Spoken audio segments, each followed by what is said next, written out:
All right, it is officially 6:30, so welcome everyone. We will call to order the City of Orinoco Planning and Zoning Commission and meeting for Thursday, September 12th, 2024. I don't know if there's anybody it looks like out there. 3 online. And we will start then with roll call. Commissioner Kathy Brandt Rucker, Chair, I'm here. Commissioner Wendy Phillips, Vice Chair. Present. Commissioner Jim Richards. Here. Commissioner Jim Phillips. Here. Commissioner Scott Sorensen. Here. Commissioner Colleen Freed. Here. Commissioner John Evans. Here. And we have listed here staff, Bill Carlson. Is Bill with us? I believe Will's gonna be taking the place. Will Hutchins. Will Hutchings.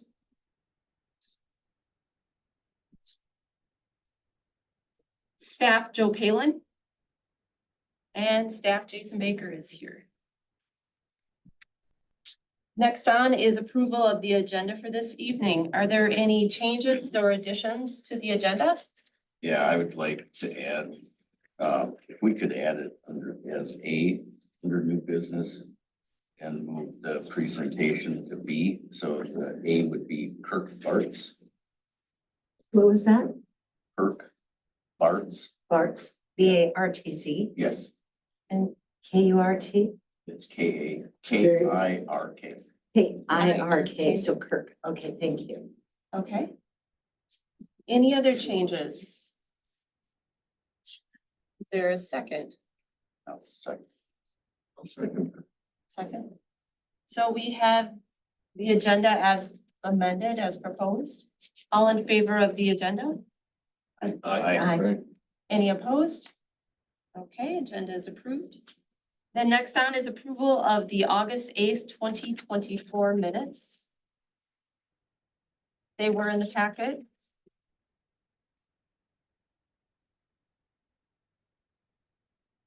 Anyone have any changes to the August 8th, 2024 minutes? Make a motion to approve. I'll second. We've got a first and a second. All in favor of approval of the August 8th, 2024 minutes, say aye. Aye. Anyone opposed? Okay, those have been approved. We do have, Sorry, Kathy, who was the motion on reading? One and. Jim,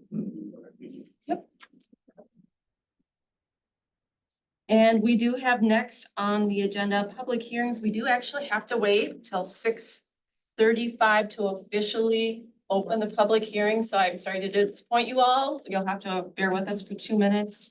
One of the things with a public hearing, because we do have to post it out there, we have to publish it in the paper. We do have to actually set a specific time with that. So we were able to get through everything else fairly quickly tonight. So let's hope that's a good sign. But with the public hearing as well, when you do, we will actually ask for comment at some point here with the public hearing. And if you do want to speak for the public hearing, I mentioned before, but there is actually slips at the podium that you can fill out if you do wish to speak for or against the applications as they come forward. So if you do have a moment and you're thinking you may want to speak, certainly feel free to walk up there and grab one now, or you can do it then at that time too. But the slips will say, what is today's date, which is September 12th, your name, your address, and the subject that is being presented. So we actually have 2 public hearings that we'll have here today. One is a petition for a variance and the other is an easement and drainage vacate. At one is at 6:35 and one will be at 6:40. So we're at 6:34. We're getting closer, folks. You're ramping really well. Am I? Yeah.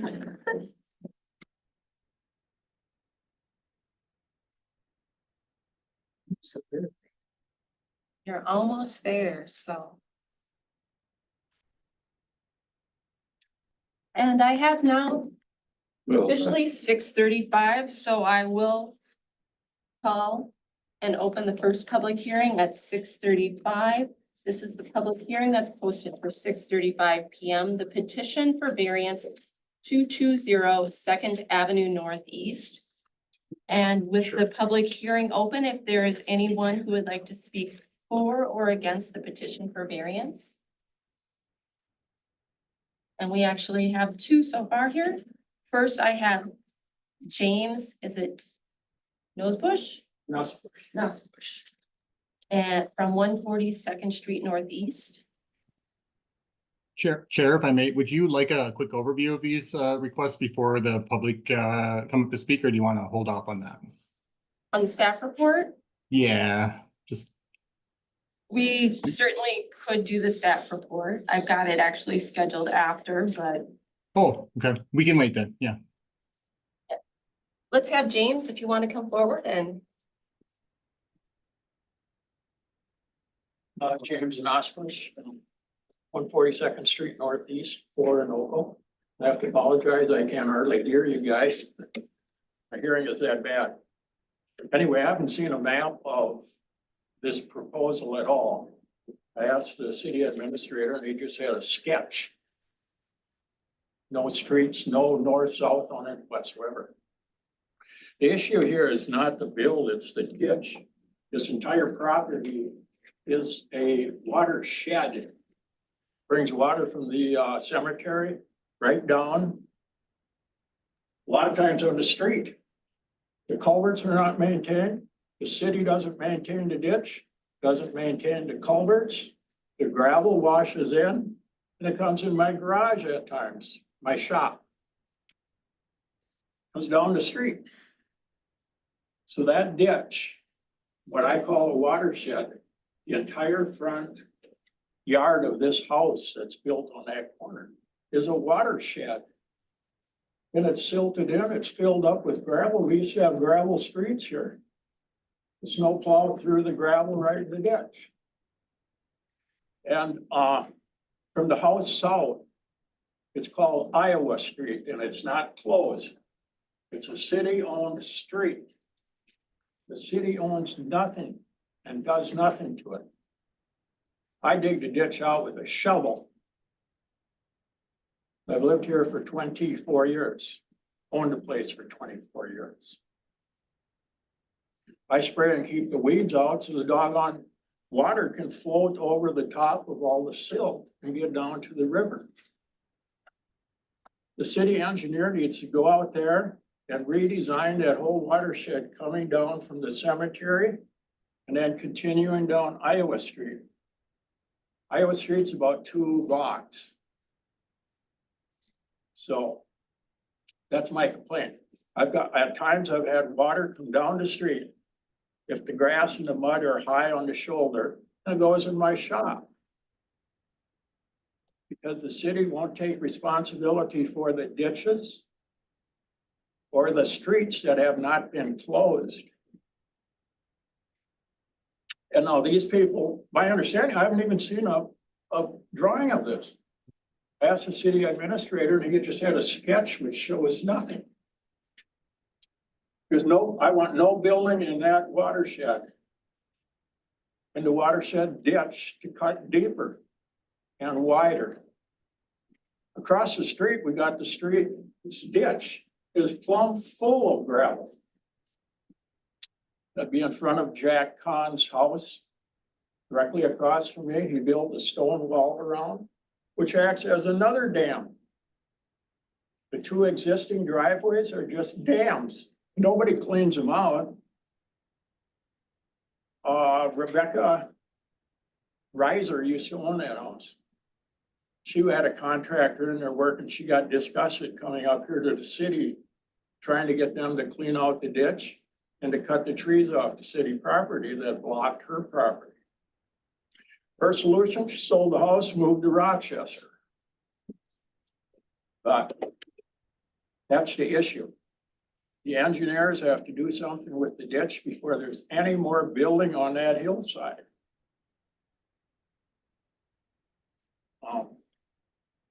That's pretty much it. That property is not set up. There's a lot of acreage up to the hill. Why would you buy a piece of property, shut the garage down that's there, and then build one on city property right next? That's my understanding of where this garage is going. Where's the packet? was supposed to be a packet here where I could look at. These guys have a map, I guess. So that's pretty much it. No building until the city engineer fixes that blasted ditch coming down. It can't handle water. There's culverts on my neighbor across the street that are completely buried. You have to take a tire and go down 4 inches to get the top of his driveway culvert. That's how much dirt it is. So I thank you for your time.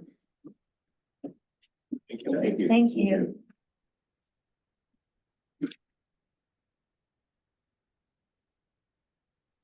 Next on the list here, I have Garrett Sorensen, Yes. 222nd Avenue Northeast. Correct.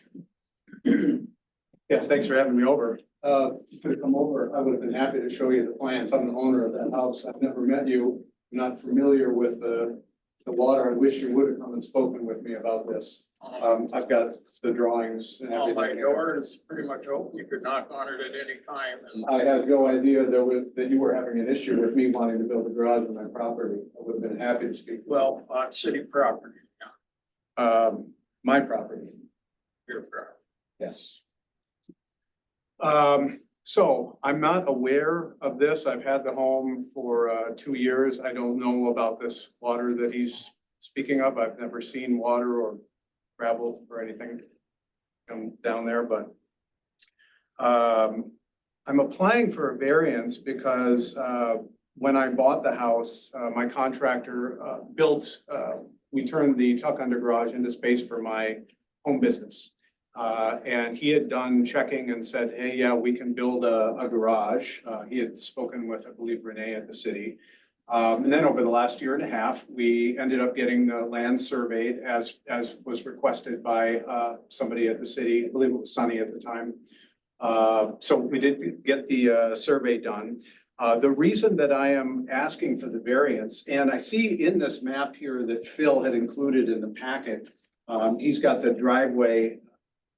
Yeah, that was a mistake on our behalf, and I'll speak to that, Garrett. Yeah, thank you. Yeah. Yeah. Okay. So the reason that we put the garage where it is because I'm trying to make it so that I can also put up solar power there. I'm a solar designer, been into this for 36 years and want to have solar at my new place. So this is why we chose to put the garage there. I did go out and measure yesterday or Friday after I spoke on the phone with Phil. The 10 feet is that I've got from the front line is worst case scenario. It looks like we'll have enough room to be as far back as 16 feet and still have room for the 20 feet garage. And therefore, we've got plenty of room from that side property line as well, or I should say the north property line. We'll have more than 6 feet with a 24-foot wide garage. I didn't put it further back, and you can see I used a Solmetric device that I use to measure the solar resource in order for solar to work. The other 2 locations that were possible for garage, I would have told solar. If I would have been consulting anyone, I would have told them, please don't get solar. It's not going to work for you. The last one that you see is the one in the proposed location of the garage. Why I'm asking for the variance, because we have good solar resource there. It's not going to be shaded by the house and not too bad by trees. So that is why we put it there. My contractor, unfortunately, is hiking in Canada right now, or he would have been here tonight too. And he wants to get apparently, when I spoke with Phil, he had asked that we do a 2-scale drawings, which we will do. We just needed to see if the variance was going to be approved first. So I'm not sure at this point if you have questions for me or.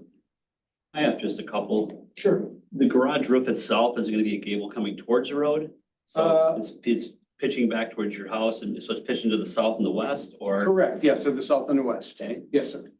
So the front of the garage or the garage doors will be street facing. And so you're hoping to capture on that south side to capture the sun? Correct. Is there any reason why you can't put the solar on your house?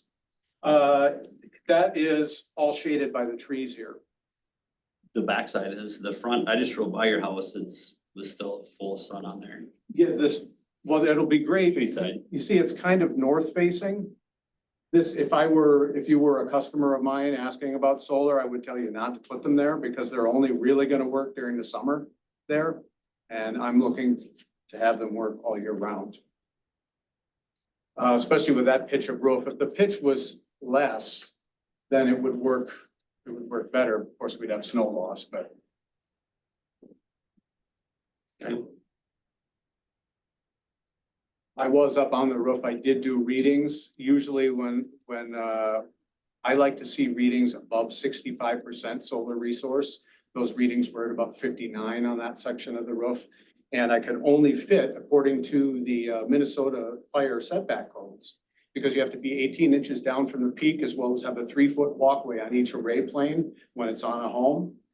It means that really I'd only get a couple panels there and it If wouldn't, you put on that small gable. yeah, and it just wouldn't pay. It wouldn't be worth it. Your sole reason for building the garage is to have a garage, but you want it where it's at because you want to put solar on there. Yeah, both. And this location, the other location that was possible was up here, but of course there's no shade and we would have to do a lot of excavating. Same with putting, and Phil and I spoke to this as well. We talked about the garage over here, but then we've got more shade and a lot of excavating because it's uphill. And we would have to go over wherever they smashed the old septic as well would be there. So the shading is all from the house? Yeah, are you looking at the first one? Yep, the house is right here. Mhm. These are trees to the east.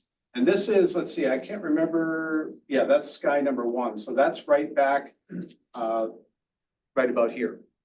And then I did more readings right here. That's the second one. I see Phil didn't include that there, but that reading was also low.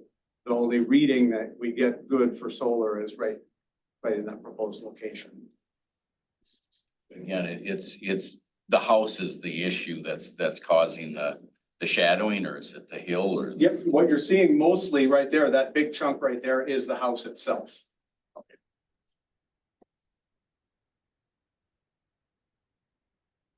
In the statement, it says that the trees are also shading the area that would be at the 25-foot setback. Is that Yeah. correct? Yep. Yeah, trees and the house there, and then it just I wouldn't be putting solar there.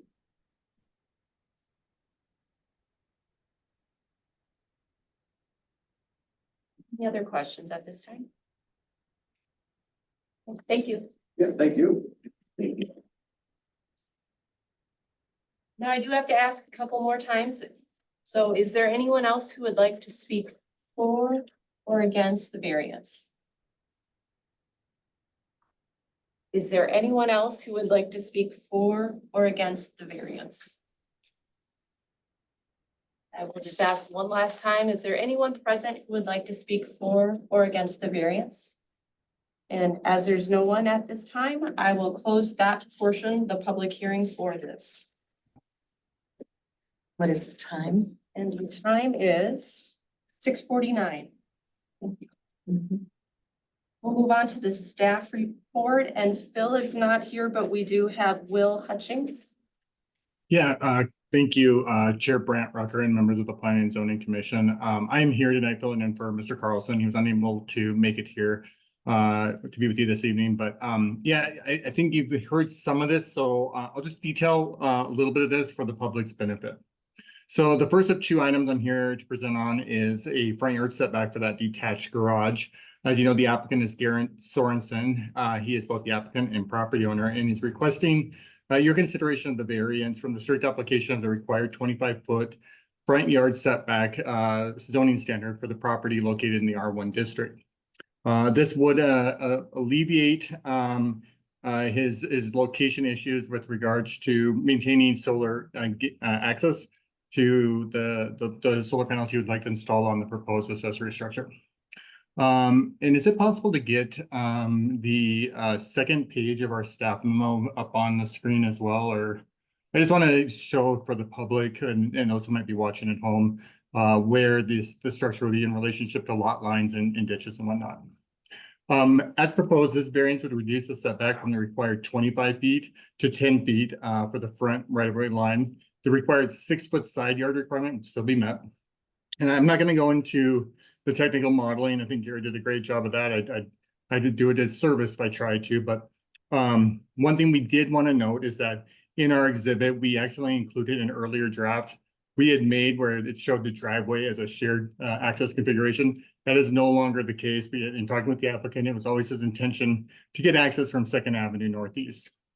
Now, one thing I will note on this is that, excuse me, oftentimes when you have a overhead garage door, in the amount of distance you want between the right-of-way line or the property line in those garage doors is enough to reasonably fit a vehicle. Not with a vehicle, if it's not parked in the garage, or if they have guests over, it's not encroaching over top of that right-of-way line.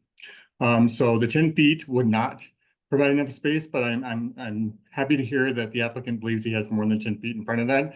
Ultimately, we still support the decision knowing that there's no sidewalks or anything that would impede like pedestrian movement if a vehicle was parked there. So, and then again, you guys got to see the solar models that were created for this. And we are aware that the site plan that was submitted is not sufficient, is a hand-drawn and not survey accurate. So prior to approval or prior to the issuance of any building permit, a site survey that accurately reflects the property conditions in the setback, if granted this evening, must be provided. Based on the findings contained in our planning memo, we do recommend the support of the applicant's request to the city council for the variance request for a 10-foot front yard setback for a new garage for the property at 220 Second Avenue Northeast as submitted and described in its report with the one following condition. The applicant must submit an accurate site plan before a building permit is issued, showing the location of the garage is no closer than 10 feet to the front right-of-way line to Second Avenue Northeast and no closer than 6 feet to the north side lot line. Be happy to answer any questions you have. Questions? Any commissioners with questions? I have a question. The request is for approval of a 10-foot setback, but the petitioner believes that he can do it at 16 feet. Why would we approve a 10-foot setback, or why are we being asked to approve a 10-foot setback when it could be a greater distance than that? If we approve 10 feet, then we're locked into that. Here, and Commissioner, you're absolutely correct. This is new material findings that staff was not aware of up until this point. You are certainly welcome to recommend the approval. As stated, you're welcome to recommend denial and create findings of fact that support your decision. You were also able to amend the staff recommendation. You know, without an accurate survey, I might indicate it might be good to have some leeway, just in case, you know, you measured 10 feet. I know when I pull a tape measure out, it starts to curl and I, you know, lose a foot or lose an inch every, you know, foot I pull it. So it might be wise just to make sure we don't go too low that it's once again restrictive and you'll be back before this board again. But you certainly have the right to amend our recommendation. Well, you said something about writing findings of fact for denial of the variance. Stantec has actually already written those. Oh, did we? Okay. They are part of this I package. apologize. Yeah. Okay. Gotcha. Jason, can you turn that volume up by chance? It's really hard to hear It's- him it's and hard to hear. understand him. Here, but does this help at all if I I think it's mouthpiece closer? Yes. Oh, yeah, turn off the air conditioning. that'll help things. Thank you. Any other questions at this point? Now, I've got a question actually. So Yep. would this request for a variance as it's drafted in the sketch that we have, and it sounds like we get ultimately a final draft though, would this request, if the variance is approved, would it impact that water flowage issue? That's a great question. That's why I was hoping to be able to show that exhibit up on the screen.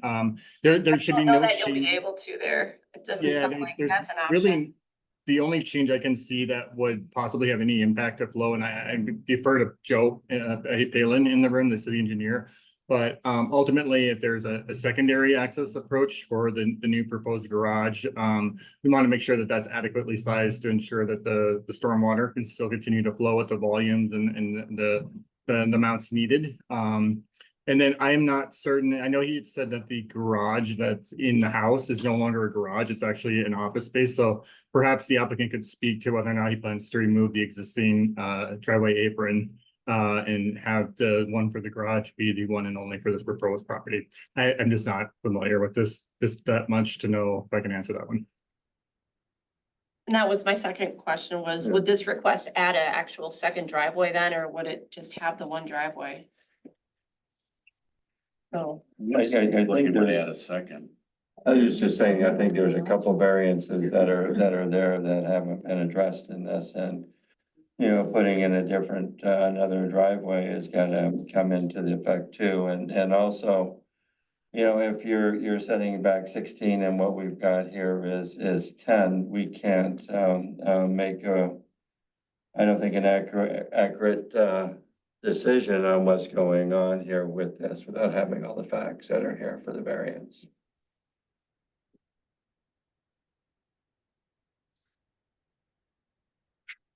Sure, if I may, I might defer to the applicant to know if he would be comfortable if the variance request was reduced from 10 to 16 feet. I'm always a little leery to make that because it's a material change at the podium that I wasn't aware of. And B, I just, you know, without a survey, I want to make sure that he doesn't get hamstringed and have to come back in a month when he gets that survey done and find that it's not going to work, you know. But we still recommend approval, whether it's 16 or 10 feet. One of the concerns that I have about this is that it sounded like, and maybe I misunderstood this, is that you said that at the back of your property, there is another place that you could build a garage, but that you'd have to do more excavating. The issue that I have is that we're currently rewriting city code to bring it more up to date. We don't want to be doing things and granting variances that are going to set a precedent throughout the entire city that we would be accused of bias if we grant something for one person and we don't grant it for another, especially if they've got another location on their property where they can build. And the thing that is prohibiting them from wanting to do that is the fact that they would have to do some excavation of it.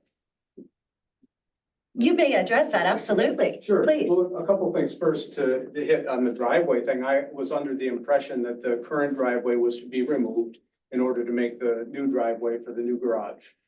So that was already part of the plan.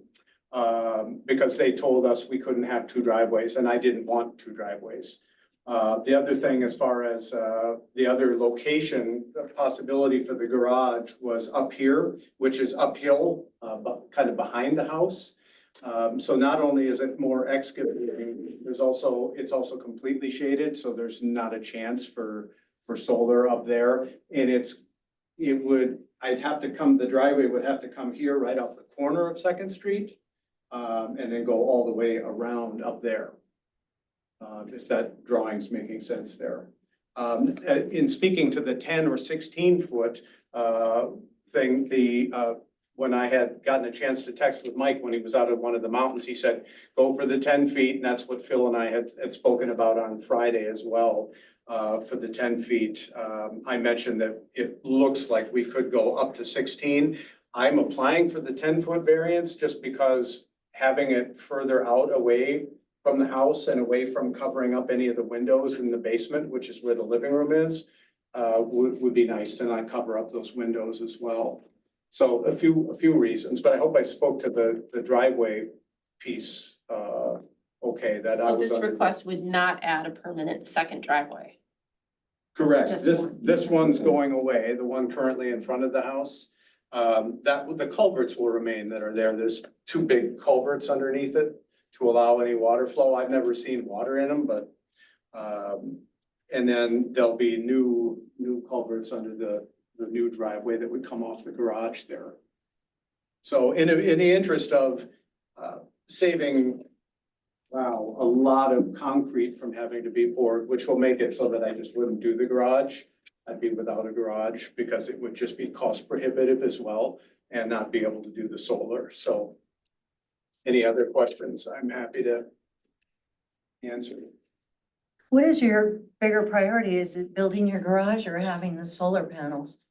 It's, well, I want to do both. I understand that, but if having a garage on your property, because you've converted another garage into an office, is that correct? Correct. I'm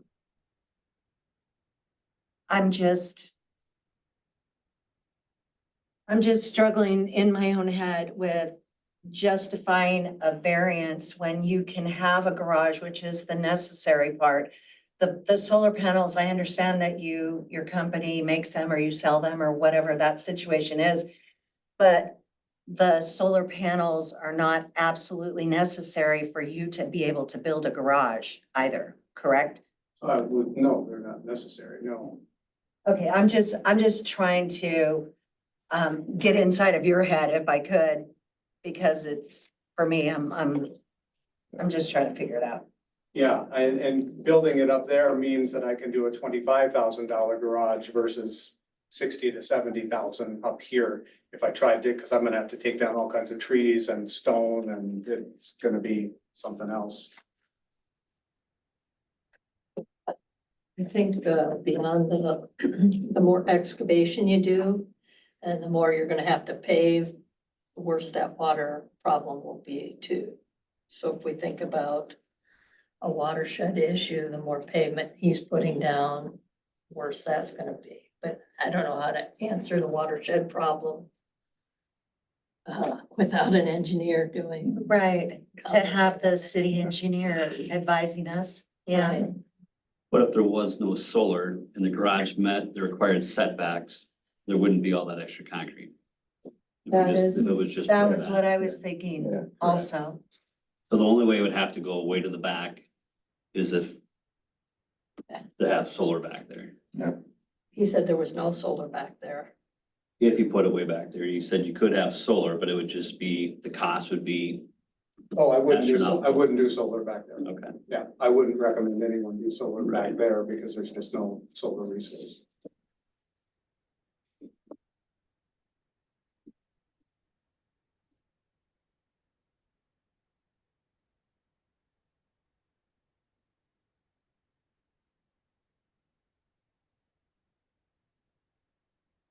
I'd like more information from the engineer. Yeah. Maybe an actual survey that would, Yeah, and again, it's making variances right now for this, so somebody else in the city, as many people go, there's trees there, so we should be able to put solar someplace else or garage someplace else, you know, just because a tree is there. I understand what you're trying to do. There's not enough information here for me to take a look at it, especially if you're gonna bring the garage back further than 10, but I'd like to have more information that there is on this, you know, especially for the drainage part of it. looks like there's two properties to the north of you, is that correct? There's that one property, possibly like a gravel alley even? Mark and Jeff, you mean to the north? Yeah, 240, and is there another one just up further that's, there's a few of them maybe, or is that all one property? It's all one. Yeah, Mark and Jess own the whole. Is it multiple residents? I really haven't been up there. Just one And resident. it's just one resident. There's multiple things around it. And pulling that garage forward, that's not gonna obstruct with the view coming in and off the road at all? If it's pulled 10 foot or, you know, within the 10 feet? And it's 10 feet instead of the 25 that is Mhm. city code.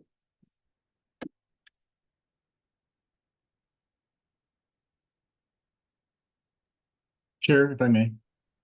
Hi again. One thing, we 100% are making our condition of the approval for the variance, with regards to the site plan and getting that accurate survey, as a condition of the building permit. If it did not come in and did not meet the variance that you approved tonight, we would not issue that. He would be back before the board with, a different kind of request. So just to be clear, like, he would have to meet whatever you guys are comfortable with. If it's 10 feet, then it would be, have to be 10 feet when it comes in. So if we were to change the 10 to 16 or 15 or whatever, and it ended up he needed, instead of the 15 or 16 we gave, if he needed 14, he'd be back here again next month. That is correct. Yeah, So if you were to just build the garage and you were not thinking, and solar had nothing to do with it, would you be able to build that garage within the requirements that are there? Well, I would still ask for a variance even if I wasn't gonna do solar, because these, like I said, the family room is downstairs. And if I put the garage back there, it's gonna completely block all those windows that are down there as well. Okay, And I'd just be looking at the garage wall. right? It's really a strange site. It's all, if you look at it, it's all, most of it's all uphill. That's why that location is just gonna mean the least amount of excavating. I did speak with Mark and Jess, as well as Jack, who lives across the street as well, and I spoke with Jack just this morning, and they all are good with this, but I do like what you were talking about as far as the engineer. I'm not familiar with anything as far as a water shed or anything like that, but I would definitely want whatever this short driveway would be to have the correct culverts or what have you, so that water could flow there. As the same as what's already there, I guess. So where's the entrance to the front part of the house? Is it where the driveway is? Yeah, it's right, kind of in the center. So you're taking away that whole driveway and putting a driveway over to the other side. You're not even gonna basically have access to the front door of the house. There'll be right around the garage there, there's already a concrete walkway that would go, or that I would put in that would go to the door. Sidewalk, if you will, from the garage door to the front door of the home.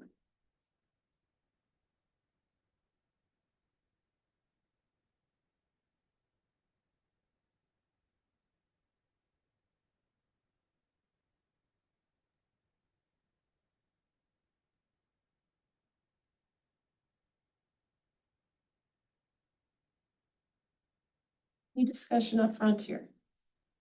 Right now, as I look at it, we've got a variance for a setback to what it currently is on the books. We know we're rewriting all of our code, but this is what he's trying to do now with our existing code. On top of that, it sounds like a side issue is that the city may have an issue with the ditch that's up there in the drainage as it sits. And it's, that issue exists currently today without the change in the variance or the new garage.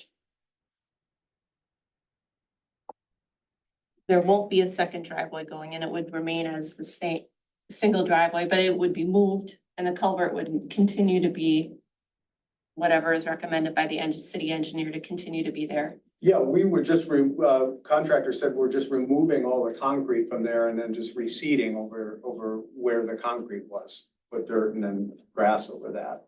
So the culverts would remain.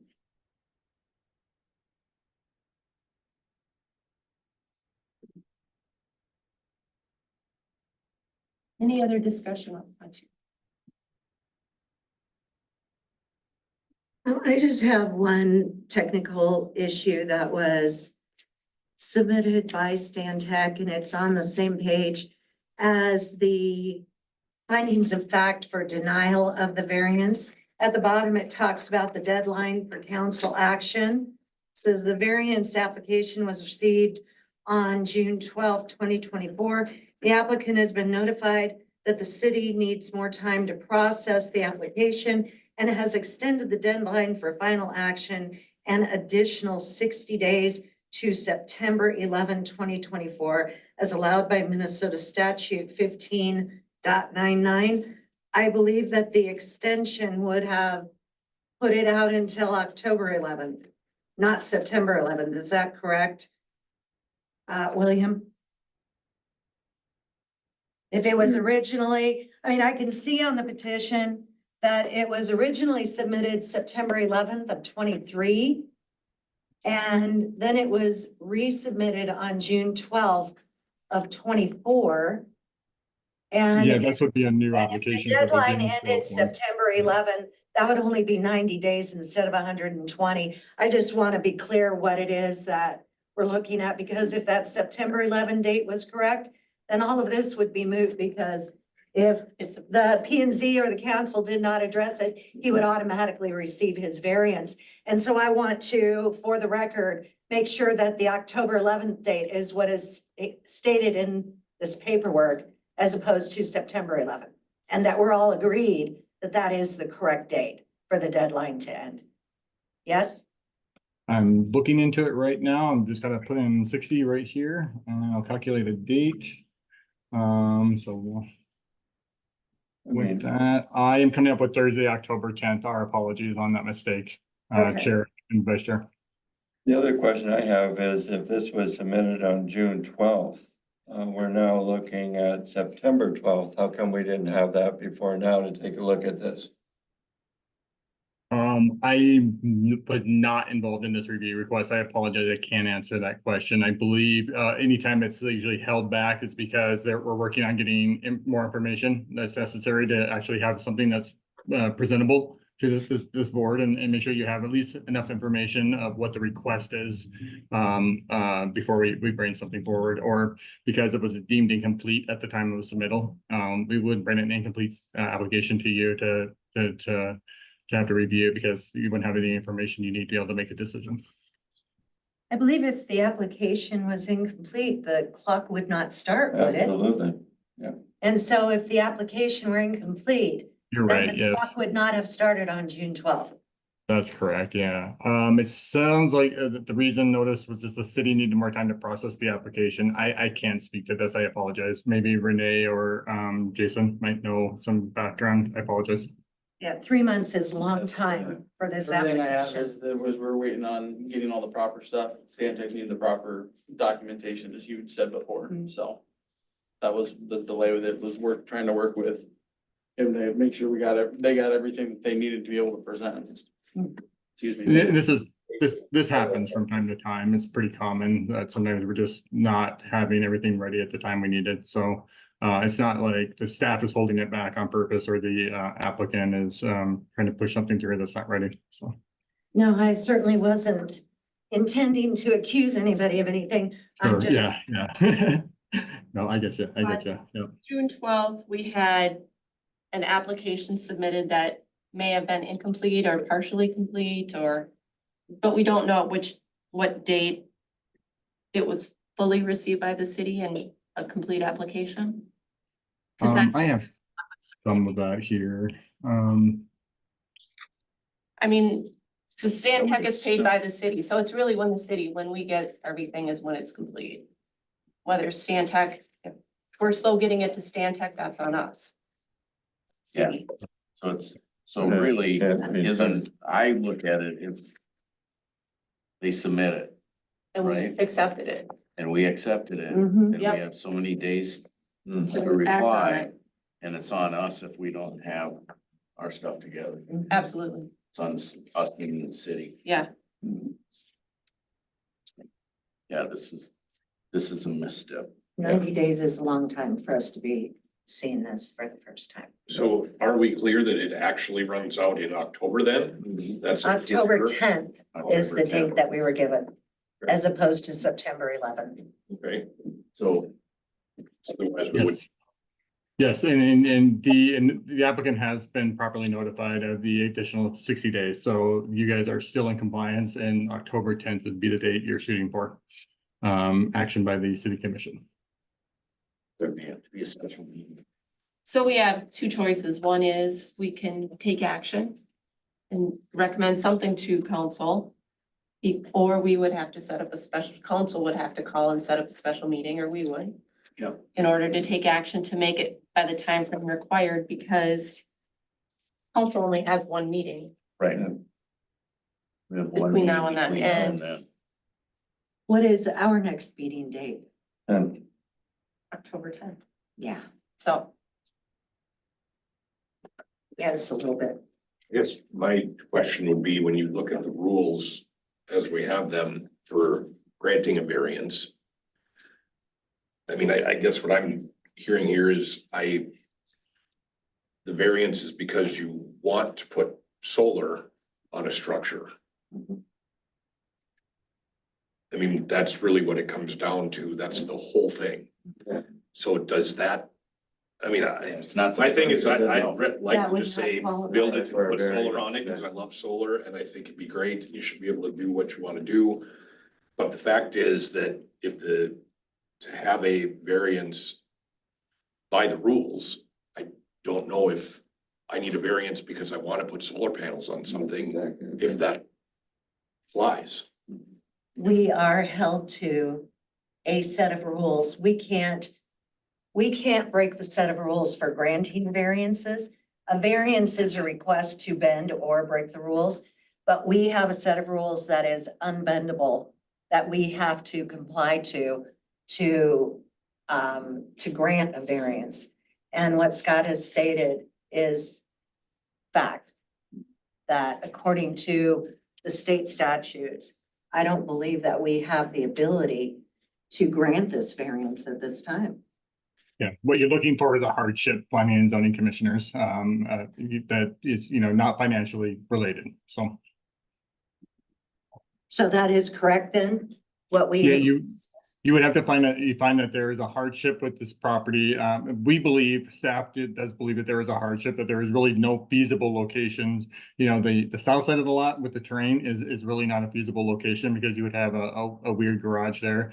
Plus the trees and the taking it further back into the property with the amount of elevation change and the amount of tree canopy back there would take out a lot of trees. And negate the benefits that, you're getting from solar. So ultimately, staff is in recommending approval, based on the hardship that, is the site configuration and current conditions. But, certainly you're again, welcome to go with a different, finding. Just need to be able to note like that there isn't a hardship, present in this case. I'm just reading. Yeah. Or did you say there is or is not? That there is, There is. that there is a hardship, and so let's, So I solar panels suggest off, we garage just take the still solar wouldn't- panels out of the Garage equation still right now. wouldn't work And where it look at the should be. garage. Yeah. Yes, because It based wouldn't- on what I'm seeing. And what he has here is the property. Does not, there's issues with the property to allow the garage to happen.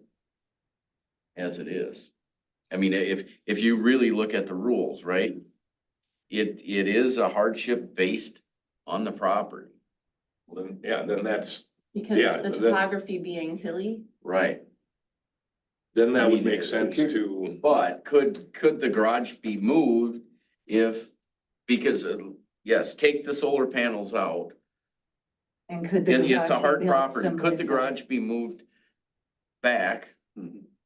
Yeah. With additional excavation? The answer is yes.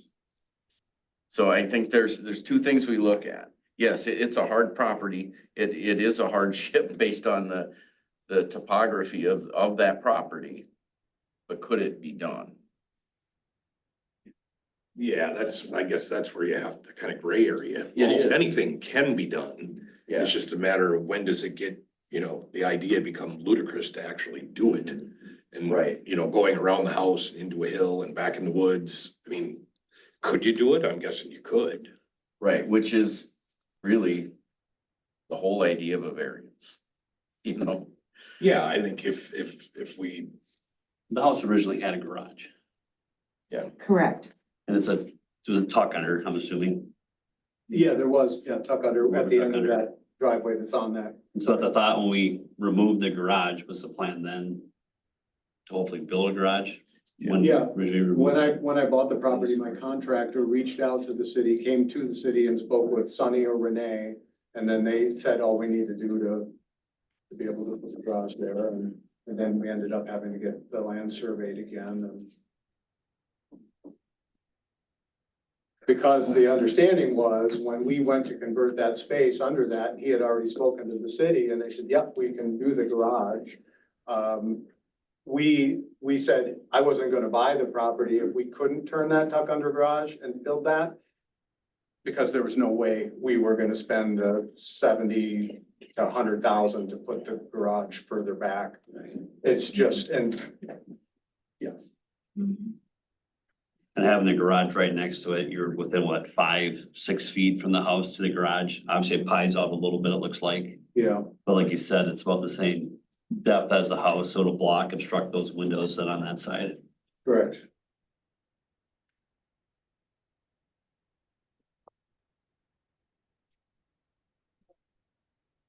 Yeah, I guess it just comes down to individually, whether we consider that, if we consider that a hardship for the property, then it would make sense Then it would to, meet the it variance would make sense standards. to do the variance, whether we go, 10, 12, 14, whatever. I mean, that probably still needs to be determined, but I mean, granting the variance could happen. you know, I know you made the garage an office, okay? Can you take the office out of there and still use the garage and put your office someplace else? Well, yeah, I guess I could, but I just spent 30,000 to convert it into living space or business space. And we have to, I mean, part of that move was also to make the home more efficient. But honestly, that's not what we're here for, to No, I just. come up with those different things. I think we just have to, we have to make We just a have to go with recommendation rules. or we push it back So at this point, to get more I information don't have enough to make a At more this educated point, decision. what do we have one way or the other? We have to tonight propose something one way or the other to council to either do a special meeting or get more information or a proposal, a recommendation, because what we do is we're a body that creates a recommendation that does go to council for them to approve or deny. So they can take what we recommend and approve or deny what we have done as well. So with that said, Well, and if I could say something here, if October 10th is our next P and Z meeting, I don't even know how it would be possible to continue this so that we could get the information from the city planner and then have the city council have time to even call an emergency meeting. So you could Jason's- put a condition on there about information that has to be provided before approval, right?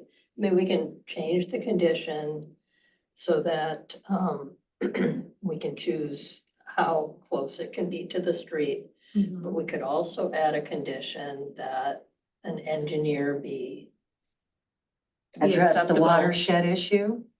Determine if there is one and address it with this particular variance. Because we know no matter what we do here, that we do need to send something back to council, that the city and council, somebody needs to take a look at that on top of. Yeah, commissioners, if I may, I would avoid tying things that are within the right of way to this development request on private property. Although I hear what you're saying, we need to convey this information to the commission, and we certainly will make sure to do that in either the resolution, probably outside the resolution, but in a memo that goes to the council. So, but the stuff that's happening in the public right away should be separate and not considered as a rationale for any decision you make on this request tonight. And I'm gonna say this, I don't think we even consider solar. I mean, that's something that the homeowner wants. We have to look at the garage, whether it's got solar on it. Yeah, I think that's Or Exactly. whatever. play a part. It's Yeah. just whether, We're here to approve the variance for the garage. so not is the there a way then for us to, let's say, approve it with with conditions. conditions? We can add conditions to. You can add conditions, yes. Yeah, because I think Um, that would take care of. Well, does that extend the timeline? No. no, you can make a condition to extend the timeline. So I mean, we should have I had this think that sooner, so. That Because the right now- timeline, the fact that it took us 90 days to receive this Yeah. has handcuffed us to a great degree. Absolutely. And And it's right now, as drafted from Stantec, they have one condition that the applicant, if we were gonna do the approval as they've drafted here, page 4 of, there's 6 pages. The applicant will submit an accurate site plan before a building permit is issued, showing the location of the garage at no closer than 10 feet to the front right-of-way line to Second Avenue Northeast and no closer than 6 feet to the north side lot line. So now, so far tonight, we've talked about, does that 10 feet get adjusted one way or the other, or do you leave it at 10? But as drafted by Stantec, it did say 10. So we could, that is condition 1. There are no other conditions currently drafted by Stantec, but we do have, the commission could draft a second finding in fact to insert there should we want to. A second condition, you mean? Yeah, I mean, I would like to have the setback much more than 10 feet. I'm not happy with that 10 feet at all. And I would like to have it if we're just looking at the garage. And that being the situation that we are, you know, I know it might block your window, but. You know, I mean, I'd like to have it pushed back and I'd like to have as close to 25 as we can to keep everything the same as what our code is right now.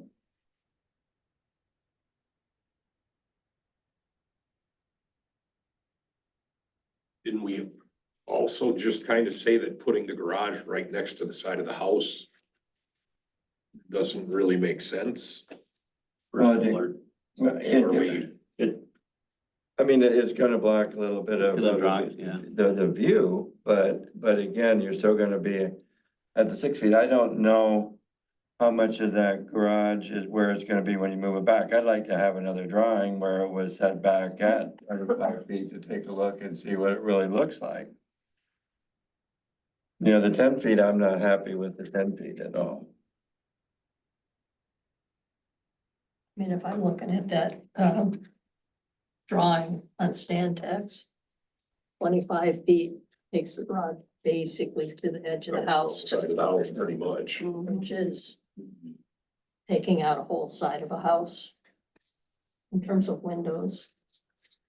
So we have to make a decision. If the contractor said to go for 10, but you think that it might be able to be done in 16, I mean, is 13 or 14 probably doable? I would have to double check from the corner of the house and see, because we just had it surveyed Yeah. in January. And so when he told me the 10 feet, he was gone. I had done some preliminary measurements. We already shortened the garage by 4 feet. We did want to do a 24 by 24 garage. We Okay, shortened it by 4 feet in order to try and stay as far away from the road as we could, still not cover up windows. okay. And So the original request though, and the one that Stantec did look at was 10 feet. Right. It sounds like maybe there might be some wiggle room in there. you got the garage at an angle the way it's here too. If you took the garage and squared it out, you'd still have some space that there is between the windows instead of being at that same angle. Correct it a little bit.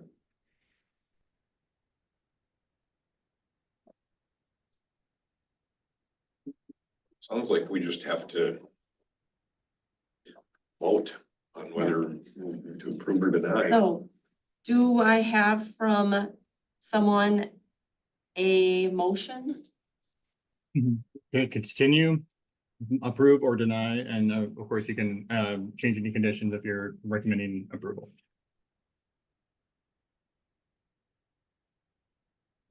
Yeah, I guess with the setback, we're just not, that's the hangup right now.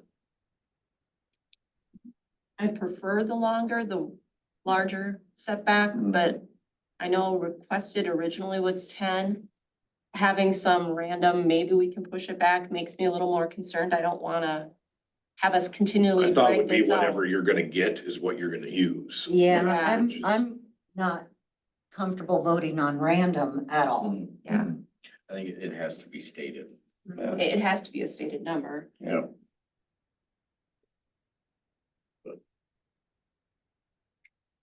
Well, if we deny it, then you can come back and ask for a variance again. That would have all the proper information that would be there to be able to vote on. and not have a delay of what there is for the 90 days that we've missed. Yeah, that really hurt this process. It did. I'm concerned that it was turned in then though, and the delay is not necessarily due to our resident. The Yeah, delay is it's- due to the No, I homeowner's don't, I delay. don't believe that it is And Mr. that's an issue. Sorensen's responsibility at all. And to have them have to come back and wait for a survey and have to reapply because Really, it's, we got it in June and we it didn't. should be default, Yeah, and the that's, Yeah. city learns, yeah, you know, because it's not his fault No, that we got it but I as mean, late as that's, we we did. just, we can't be operating this way as a city and having that delay that there is without having it come to us.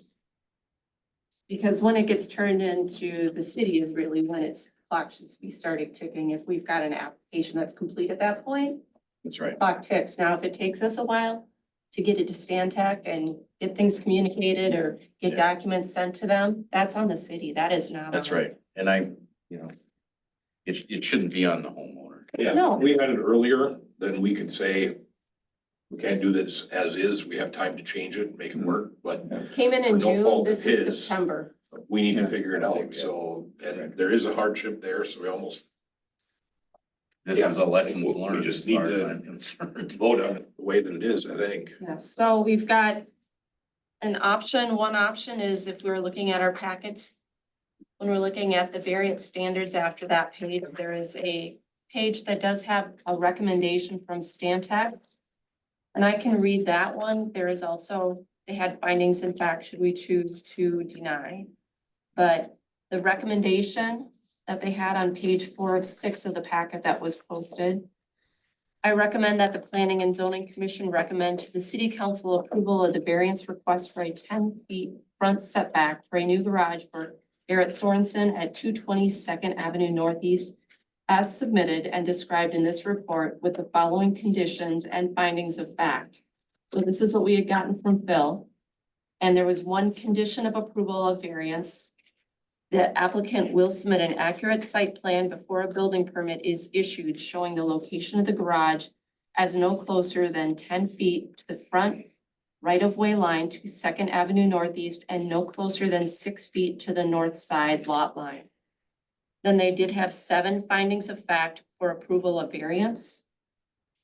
The findings of fact for approval of variance was 1, Garrett Sorensen owns the property at 220 Second Avenue Northeast legally described on the certificate of survey from WSE Massey dated 1/5/2024.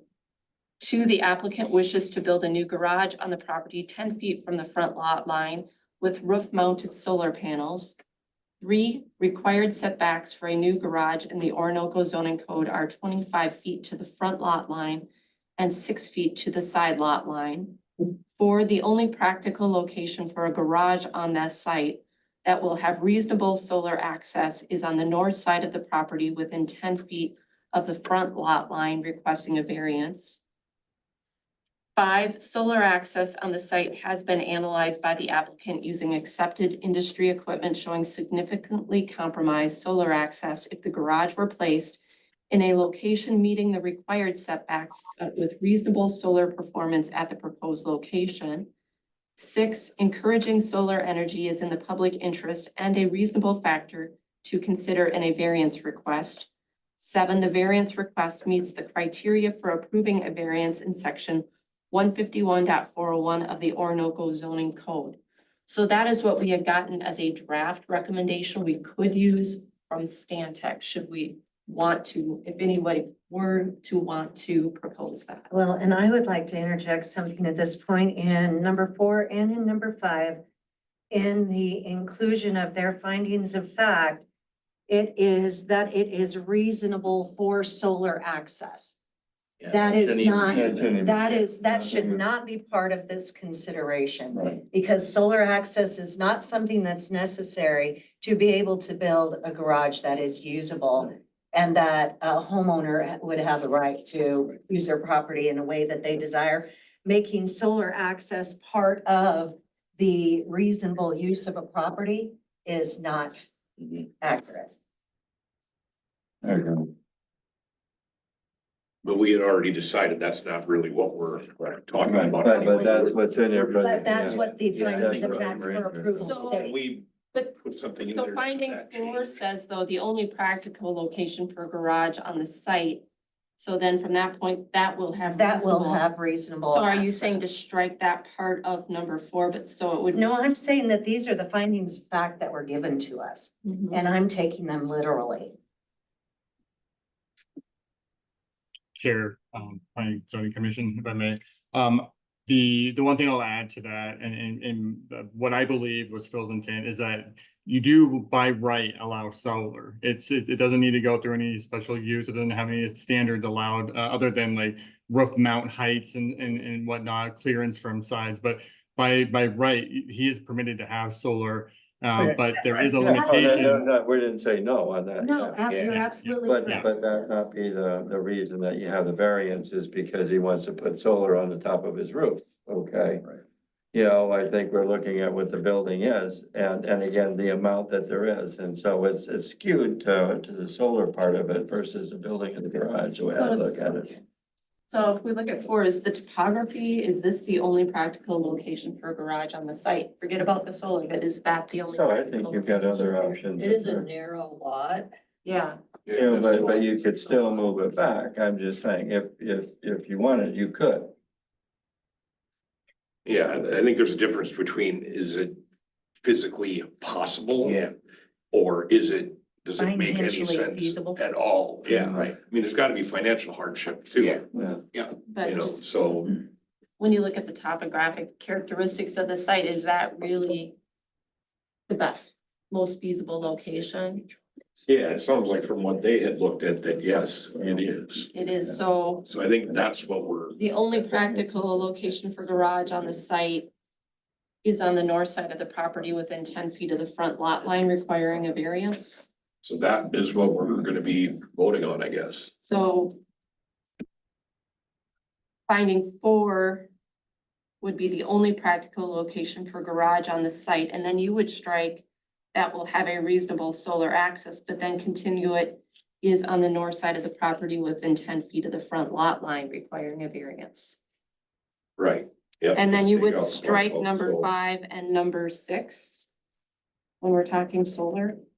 Yeah, yep, I would take everything out about the solar, because that doesn't So you would, really have anything to do with it. so we would still, if as drafted, conditions of approval would still be the same for number 1.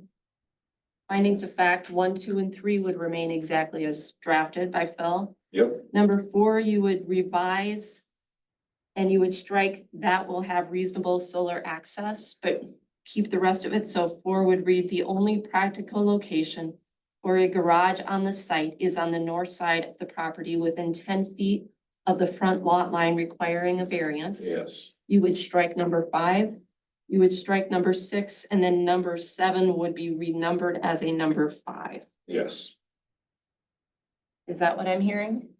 that is what I would do. Yes, Is there a condition regarding the 10-foot setback that is Yeah, I'd being like to have modified? that in there, yeah, because if I'd like to push it back further, because otherwise Yeah. we're opening it up as a precedent that Well- there is till we get everything set. I'm And concerned I though think- also that we're going off of, we have no concrete survey off that. Yeah, number. and then, yeah, we haven't seen what it is for elevation either, so. And we have no I think that time. kind of comes back to us not having time through. Yes, both of his. exactly. So it The does. city's. if we had time and we did our part the way that it should have been done, then we could say, we need more, we need to discuss, we need to change We it. could have. We've had this Because we since dropped the June. ball, mhm, I think we gotta go one way or another.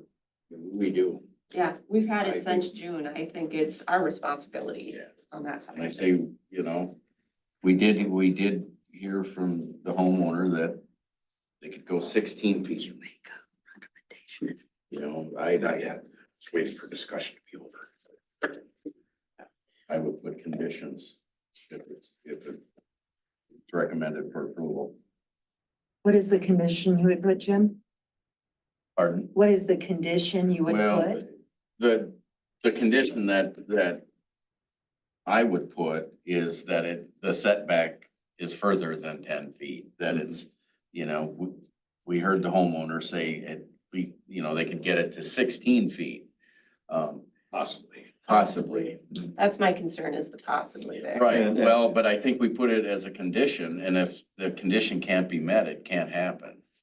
There's nothing in here on the driveway either, okay, and so that's not a part of it. The driveway But is in not order to even put a mentioned. second driveway in, you'd have to come back to us. Right, We've now already that's had, another we've variance. already had a variance for somebody who needed a second driveway, so we know there's only gonna be one driveway. by code- But I would like to have that in here too, that would have been removed from this, so. I'd like to hear from the construction worker in the group, John. Is that 16 foot only based off of the solar yet, though? Or Yeah. could it be the 25 Yeah. with Or no could it solar? be, or could it be slightly 20. more? 25 sounds like that's gonna push it back too far on the house to obstruct Yes. Mhm. vision. Could it be But if we're 20? taking the solar out, can it be pushed back 20? somewhere in between there? Can we push it back to 18? Can we push it back to 20? We don't know that, and I don't know that you do at the moment either, you know. So is there a number that we're comfortable with? I know, that's the $1 million question right now, knowing that the clock is ticking on us and it's on the city to have. We don't really have enough information, but we have to make a decision tonight because Because we've had it since been June. hamstrung. Yeah, I think everybody's got to vote how they see it, but I mean, we don't have time to make changes, so Other If than I- great if I- condition.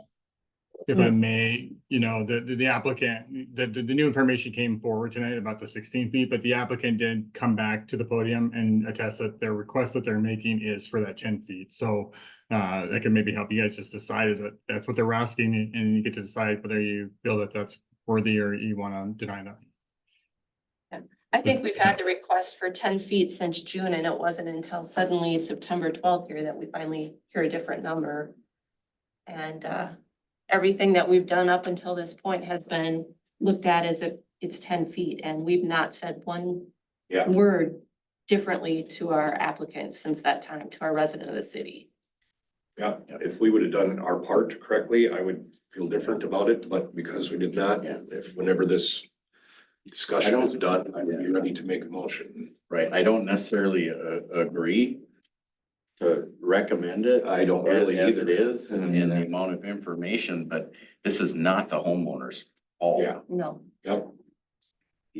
That's my feeling, but I think if there is a recommendation, then we have to put some, Well, if we're done with discussion, yeah, anybody have anything we could else? be here all night. And I will make a recommendation to. Could I ask one quick question here to Will? Will, could we do a condition that if upon final survey, 10 feet can't, or if we do a X feet cannot be achieved, that we are comfortable with whatever, is there a way to draft that kind of condition?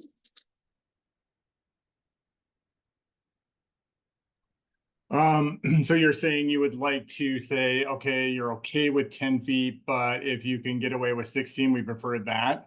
I can't think of a way that you would structure that because if you're you'll be reducing the variance to a set low amount and that would be permissible up to that point. So yeah, you would really need to just set the step back you're comfortable with or go with what the applicant is requesting. Okay, that was what I was thinking. I just thought.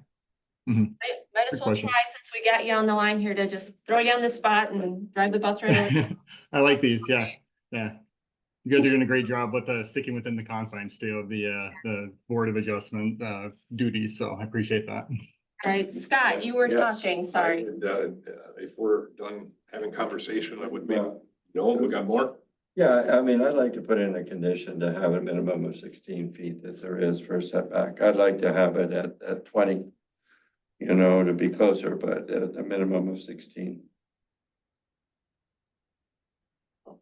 Well, I think you have to let Scott put his.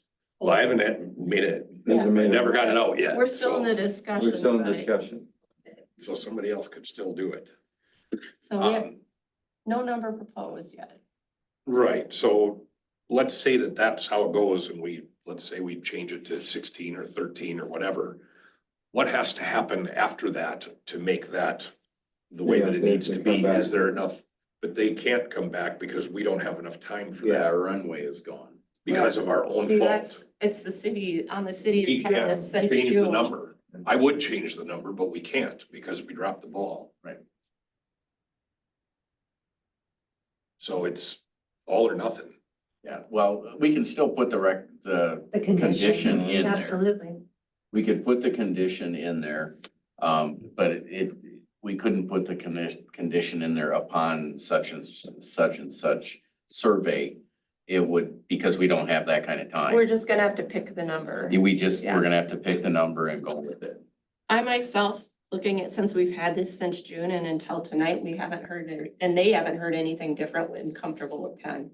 It's not, I'm not happy with it, No, but I'm comfortable with it. That's, But I think at this point, it's really on us as the city, and we need to look at what's happening in our own process, and that's right. besides the fact here. That's not anything to do with what the applicant or resident in town did. Right. That's on the city. they to followed take our over. process.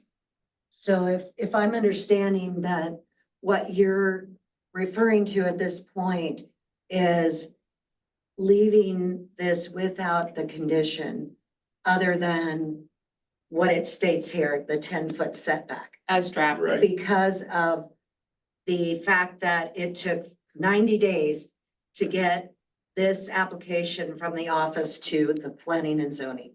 And all the conversations, it sounds like that have happened. Oh. And Offline? yeah, Mhm. that I've not been party to and. Well, and I will make a statement at this moment that had it not been for the 90-day delay, I would vote no for the granting of this variance. But because on our end, we literally burned 90 days. Right. Yeah. That I feel that gives Yeah. us very It's little man- choice Yeah. at this point, unfortunately, because I don't like a 10-foot setback for the garage, period.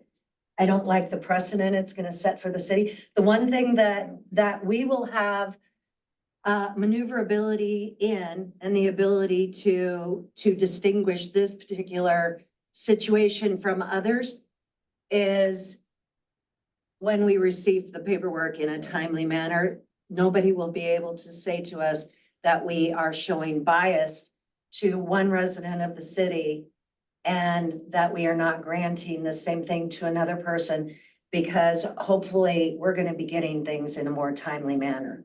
And questions like this could be figured out prior. Yes. Yeah. So I would. This I this would- does not make me happy at all. Yeah, I would put the condition in. I would make a recommendation with the 16-foot setback condition I would agree with them. based on So, what we heard. Right, but I had just asked that, 'cause I'm not sure how it works. If we say that's the new condition and that's not how it was in the paperwork, do we have time to do whatever needs to be done to make that Right. official? But I think, Because That just becomes part of your recommendation to the city councils, sir. Yeah, It does in there as a a, motion to approve with this condition of a 16-foot setback. yeah, And that would be the motion we would be voting on. That would be the recommendation that's going to the city council. And then they would be responsible for making the final decision. Yeah, I mean, that's what I want to do, or even less than that, but the fact that we're throwing this change in because we dropped the ball and now we're changing his numbers. I Would I can't. love the 16? Yeah, but do we Yeah, I do know too, if but it I don't works? Do we think that- think it's I don't- the 11th hour here? okay, let's, So so I make a recommendation that we approve it as is. Yeah, minus the changes in the number 4, Right. 5, and 6, but So otherwise I would. so are you Okay, official? We'll make the motion to approve the variance. With the adjustments in the with the findings of adjustment in The fact. findings of fact. So what I have right now to make sure I've got this correct, is we have a Thank you, motion Chair. to send this to council to approve the variance with the condition of approval of variance as drafted using the 10-foot Yes, as it is. as it is, and then the findings of fact, number 1, 2, and 3 as drafted for approval. Number 4 would read the only practical location for a garage on the site is on the north side of the property within 10 feet of the front lot line, requiring a variance. Strike number 5, strike number 6, and then the final one that was number 7 becomes renumbered as 5. Yes. And so that would be your motion to send to council. Is there a second? I'll second. Okay. Everybody fighting over this one. Go ahead. Who was first? I'd second that. Thank you. Okay, so we have a first and a second. Any last discussion on this? All in favor of approval to send this to council for approval? I, Aye. Aye. Anyone opposed? Nay? Okay, so it does get approved. This does go to council. Council meets officially on Excuse me. next Tuesday. And at that point, they will approve or deny what we've sent them. And then we'll know based on that, if you just go to the city and fill up, get what you need to get it done. One way or the other. all right. Thank you. We are going to take a 3-minute break so I can go grab my water here. And then we will start the next public hearing. But if anybody's here for that one, that also gives you the ability to scoot should you not want to hang out for the next public hearing on our agenda for the evening. So it is now 7:51. Let's take 3-4 minutes here.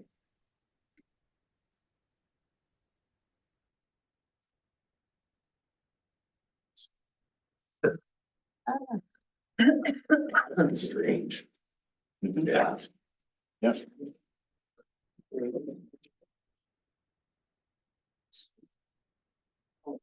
Somebody does. Somebody's gonna have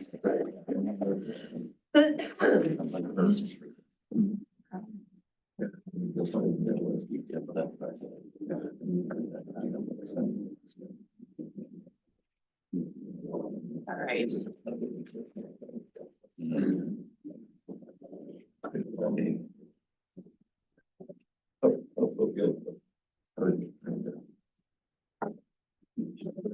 And before we start our next public hearing, we will have, again, we've got slips at the podium, so if anybody wants to speak for or against the next application that's on our public hearing list, please feel free to fill that one of the slips out.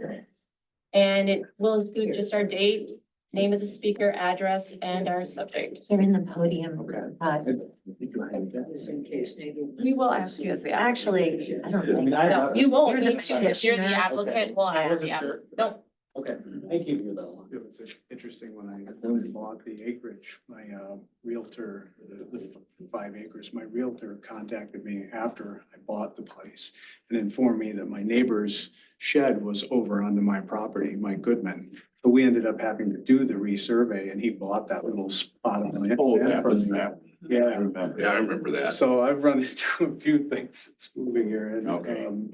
appreciate your work today, and if we can build it at 14, we will, but you know, Yes.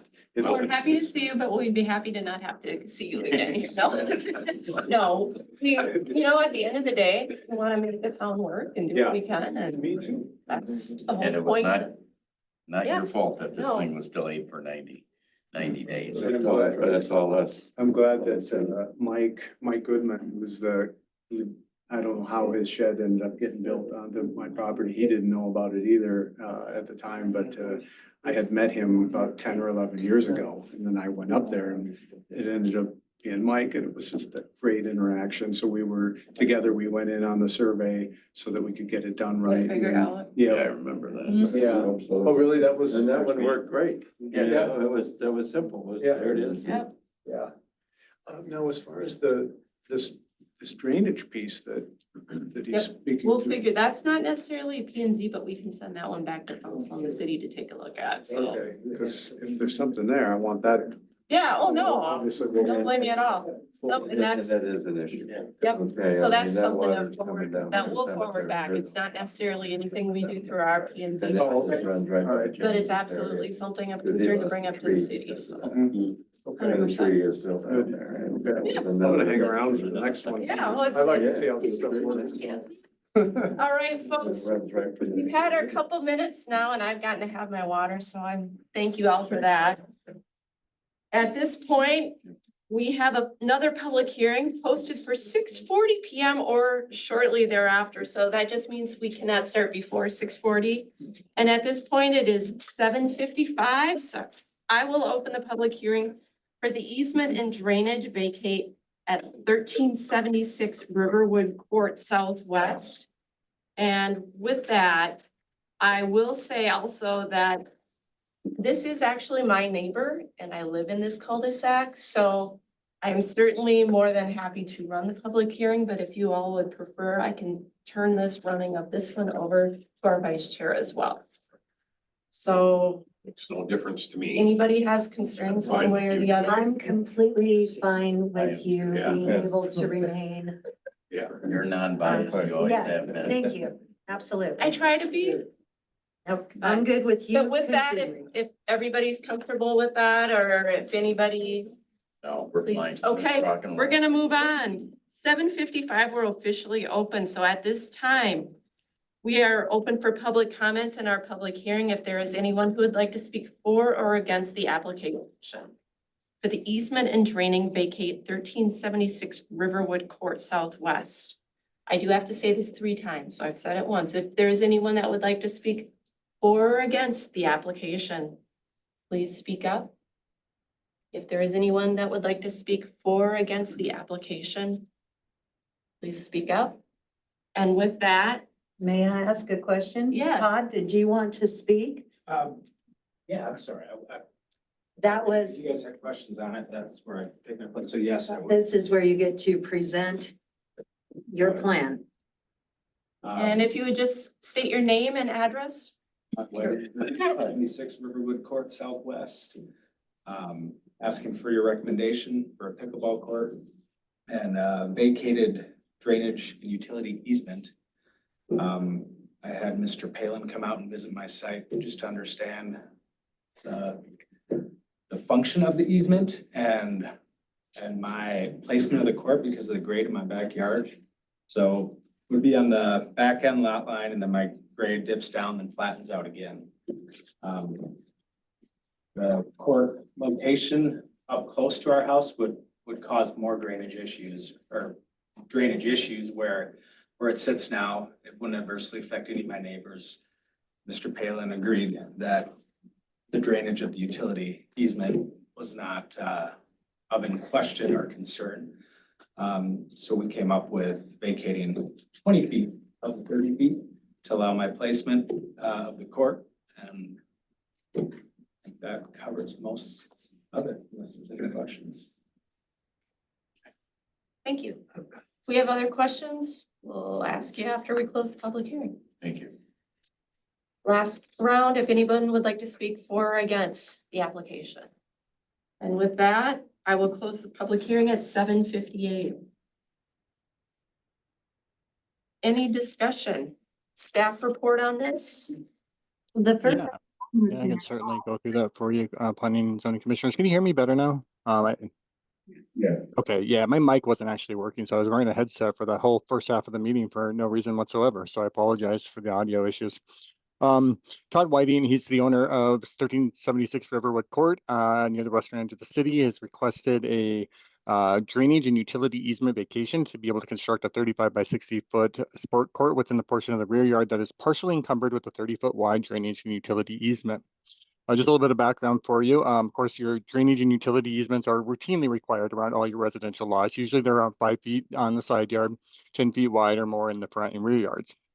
For whatever reason, and I can answer the history on this one, but the Riverbend Estates plat provided a 30-foot wide rear yard easement. However, what I can say is that, as the applicant noted, I did meet with City Engineer Joe Palin. They took a on-site visit to look at this request and weigh in on. A copy of a memo was included in your packet from City Engineer Whalen, in which he details the findings of the site visit, his recommendation and the conditions. One second here. Planning staff have reviewed the memo, the recommendation, and the condition, and with that, I'll end by saying that based on the findings contained in the planning memo, we recommend your recommendation in support of the applicant's request to the city council for vacation of the north 20 feet of the 30 feet wide drainage and utility easement on the property at 1376 Riverwood Court, also known and legally described as Lot 2, Block 1, Riverbend Estates, with the following conditions and findings of fact. For conditions on this one, for the easement vacation, we would ensure that the sport court is to be constructed at least 10 feet off the property line from the rear and 5 feet off the side property line so as not to encroach in the remaining drainage and utility easements surrounding the lot. If there are any above ground permanent structures that are proposed in conjunction with the sport court, like a basketball hoop or light poles, those structures are to be located outside the rear and side yard setback requirements, including Orinoco zoning code. So you can have them, just not in any easement that would be remaining. And that easement vacations will be recorded with Olmsted County on the applicant's property. Happy to answer any questions you have. The findings of fact are outlined in the staff memo that you've received.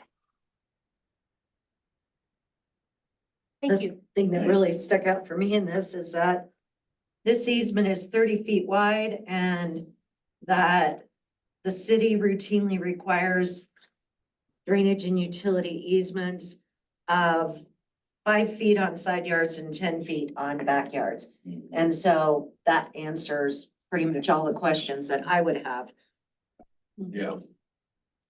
Yeah, and who knows, at the time of the plating, there might have been some drainage concern that they were trying to overcompensate for. It's just, like I said, I don't have the historical knowledge on it, but what I can say is that our city engineer has taken a look at it and is comfortable with this release. I make a motion to approve the variance. Second.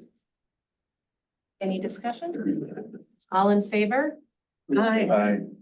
Any opposed? I made the motion. Oh, I second. Sorry. First, second. Motion passes. So this will go to city council for approval, our recommendation, and they meet next week on Tuesday. Thank you.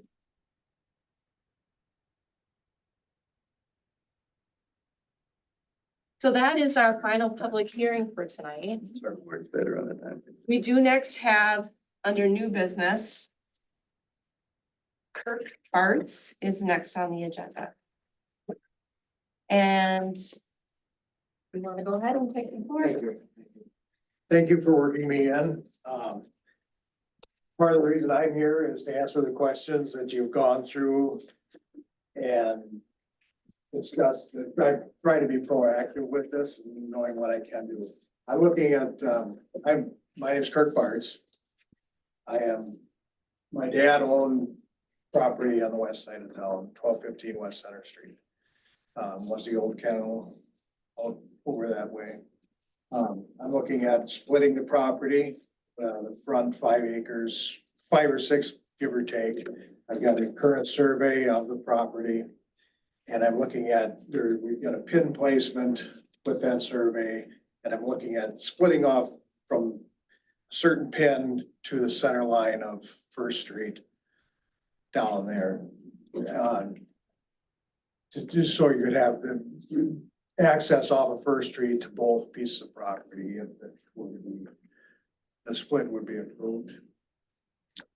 My biggest concern there is with the current survey that I've got for the property. I went back to the surveyor looking at where we would like to make that division. And he doesn't have anywhere that shows where that center line of First Street is. Which I can do. So I kind of back to the beginning. I submitted this. Submitted this paperwork last week, and I knew it wasn't gonna be done, and I knew getting it to the planning and zoning committee wasn't gonna happen in time to get approved tonight. But it's in the process, and so I'm just trying to be proactive and getting any answers that I may need to make sure that we don't end up in a situation. So if I back up, so you own land at 1215 West 15 West West Center. Center Street, and you submitted an application last week correct, in September here to split to the city to the city, and turned everything in. yes. Okay. No, So, I did that, I did. so at this point, it'll go through Stan Tech and they're gonna review to see if we even have to, depending on what your request is, we may or may not have to have a public hearing next month. It's gonna depend on their review of what your request is. Okay. So it sounds like with the parcel you have, you're just looking to do, with the paperwork turned in, a split at this Yeah, point. it's, you know, like, I say, it's large enough with the setbacks and everything that I can see. I don't see why it would not need a split approval. You know, it's roughly 38 acres.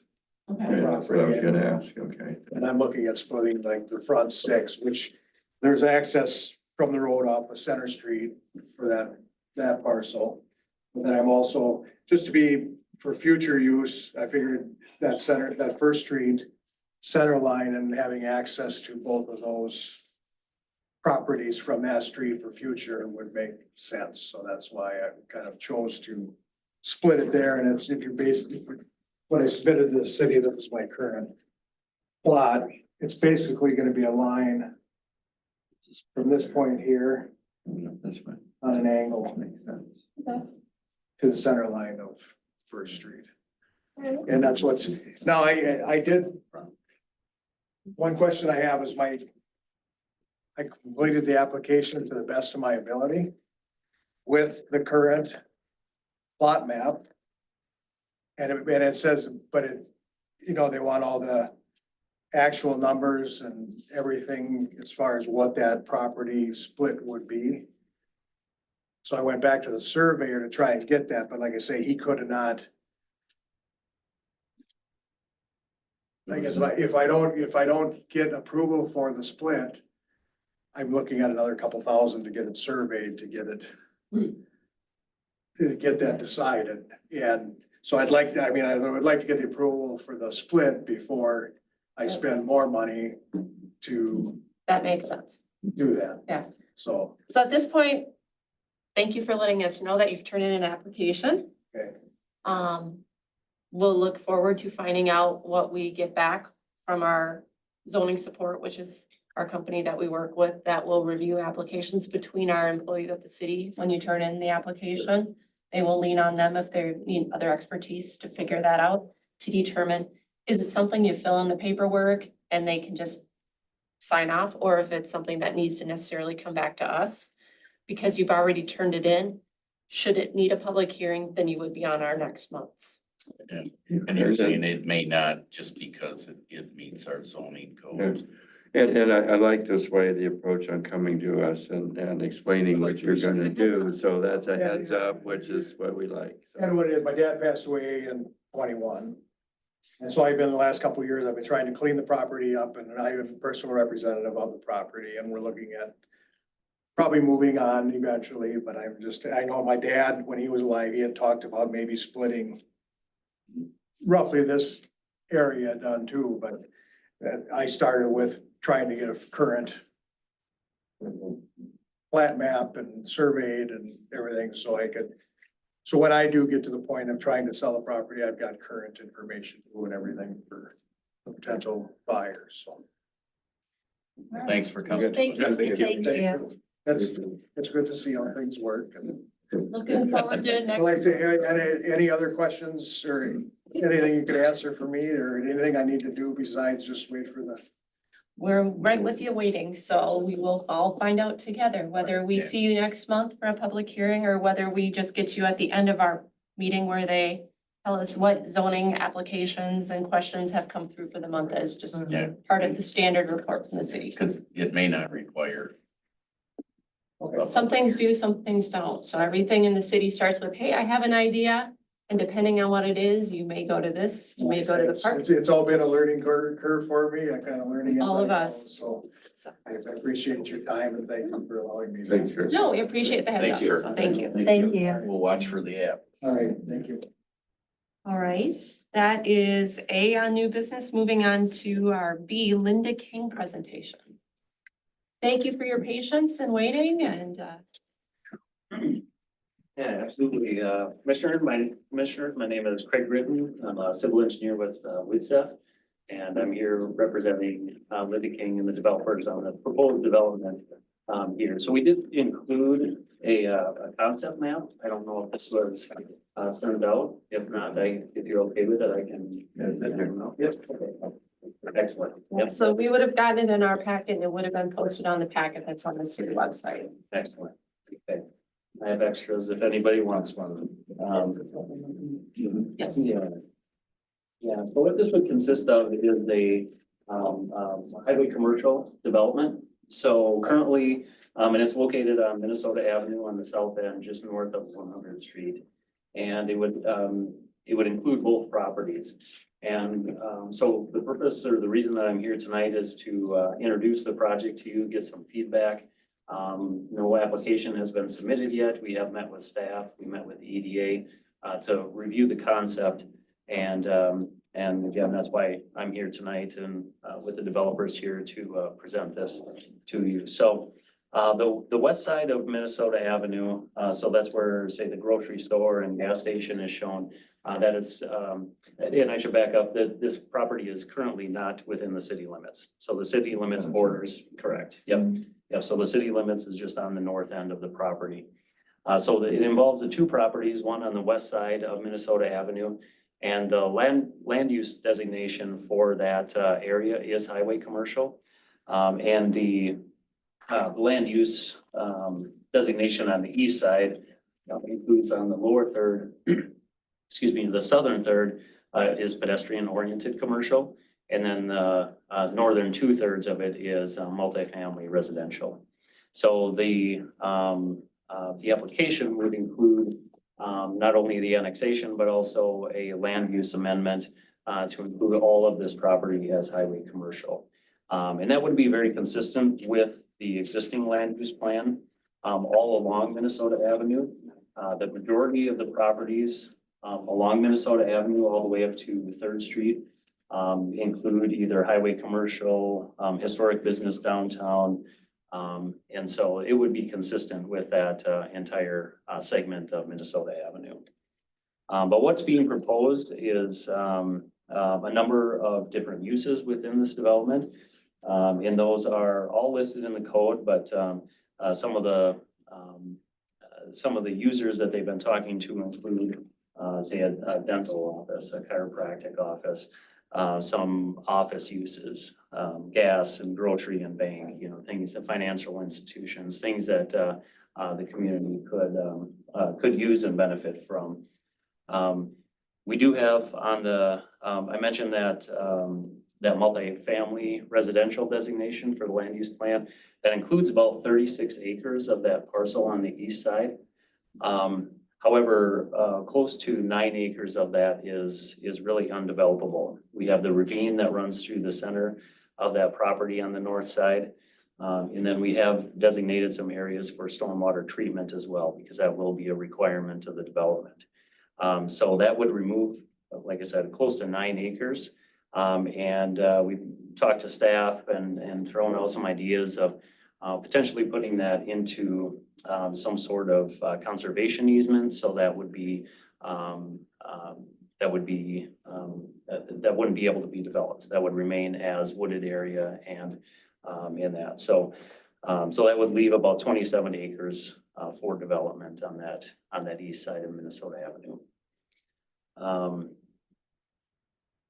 So I again just wanted to present the concept here for you tonight and gather any feedback that you may have. So when we put the full development application together, that we incorporate some of the input. The only comment, thanks for coming, yeah. Yeah. The only comment that I would have that I'm looking at down the road too is the amount of traffic that's gonna be coming into that area, down Minnesota Avenue off of 100.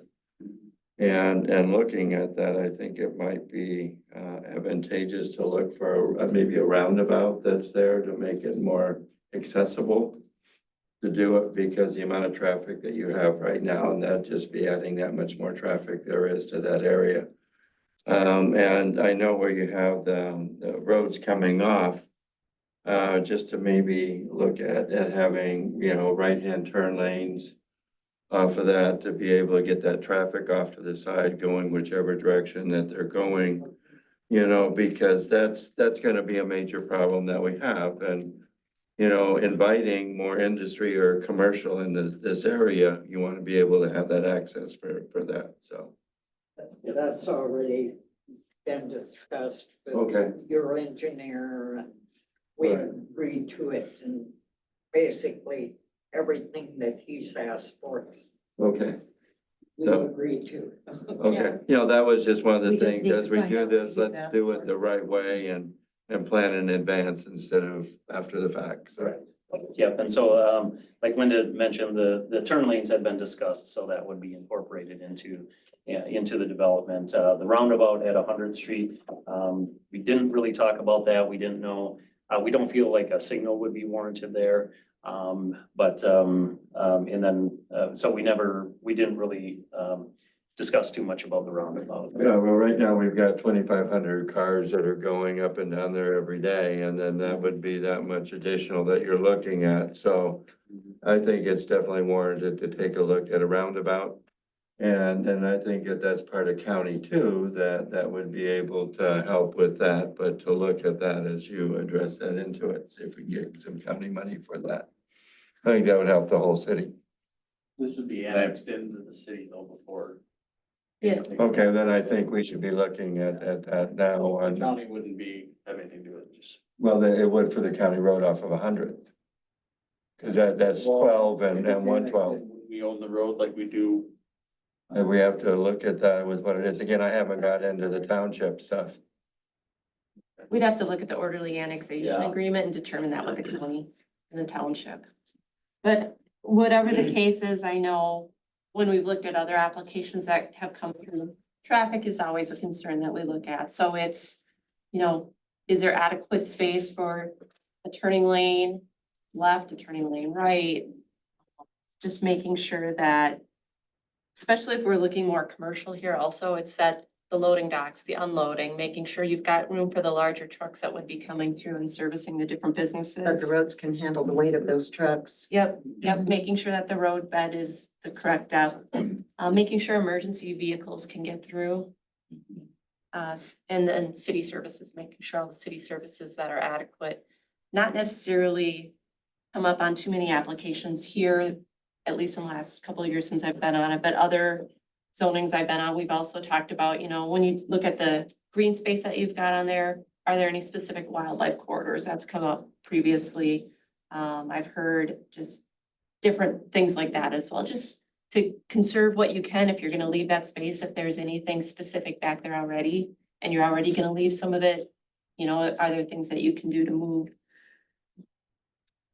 But I'll say, I appreciate you coming in advance. Yeah. To talk to That's the us. right way we like. And then the Yeah. other thing I just throw out there is just make sure that as you start to work on this, involve the neighbors to the north, to the east, to the south, to the west as much as you can. I think people will be excited to have some different services available in town. Mhm. But we just want to make sure people are aware of it, and I appreciate you coming so we get some awareness of this as well, because till it showed up in our packet, this was the first, at least that I had seen of it, so I appreciate it.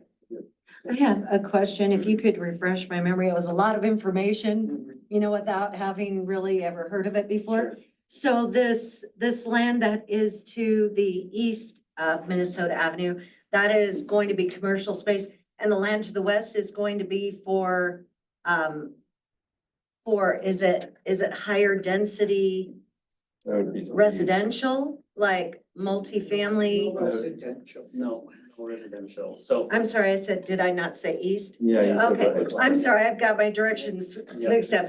To the west, thank you, is the commercial, to the east is the residential. Can you describe again, how many acres in that east portion and what is it that you're wanting to put in there? yeah, so again, on the west side, that's all designated as highway commercial based on the land use plan.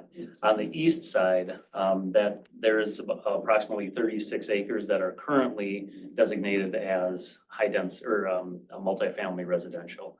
But we would propose to amend that land use designation to all highway commercial. So this would be both sides, so the east side and the west side would all be highway commercial designation as it would be zoned. So this whole parcel, as we Correct. see it here, at some form would have list of some of these business ideas that are listed. Yep. Oh, it would So there just all be business on both sides. Yep, Got there it. would be no- Okay, thank there would be you. No residential component. Thank you Yep. for that clarification. Yep, Can I mention something? We are also gonna have architectural review. The high traffic stuff will be on the west side of Minnesota Avenue. And the daycare, the chiropractic, the dentist, the banks on the east side, that kind of thing. And there is on most of it a natural buffer on the back side of that property. How many acres? yeah, so there's Quite a approximately bit 9 of acres. it, you know, we're not gonna take down the trees in the big hill and. Yep, and there would be a required buffer yard in between the residential and the commercial. And then again, that's one of the areas too, we looked at that conservation easement to preserve that, so that way that could not be taken down in the future. Abut that residential area closely, so. And I do want to mention too, we do have a name for it in the packet. You'll see the Orinoco Commercial Development, but Linda asked me to present this as Gold Rush Crossings, so. Gold Rush Crossing. Nice. That wasn't my.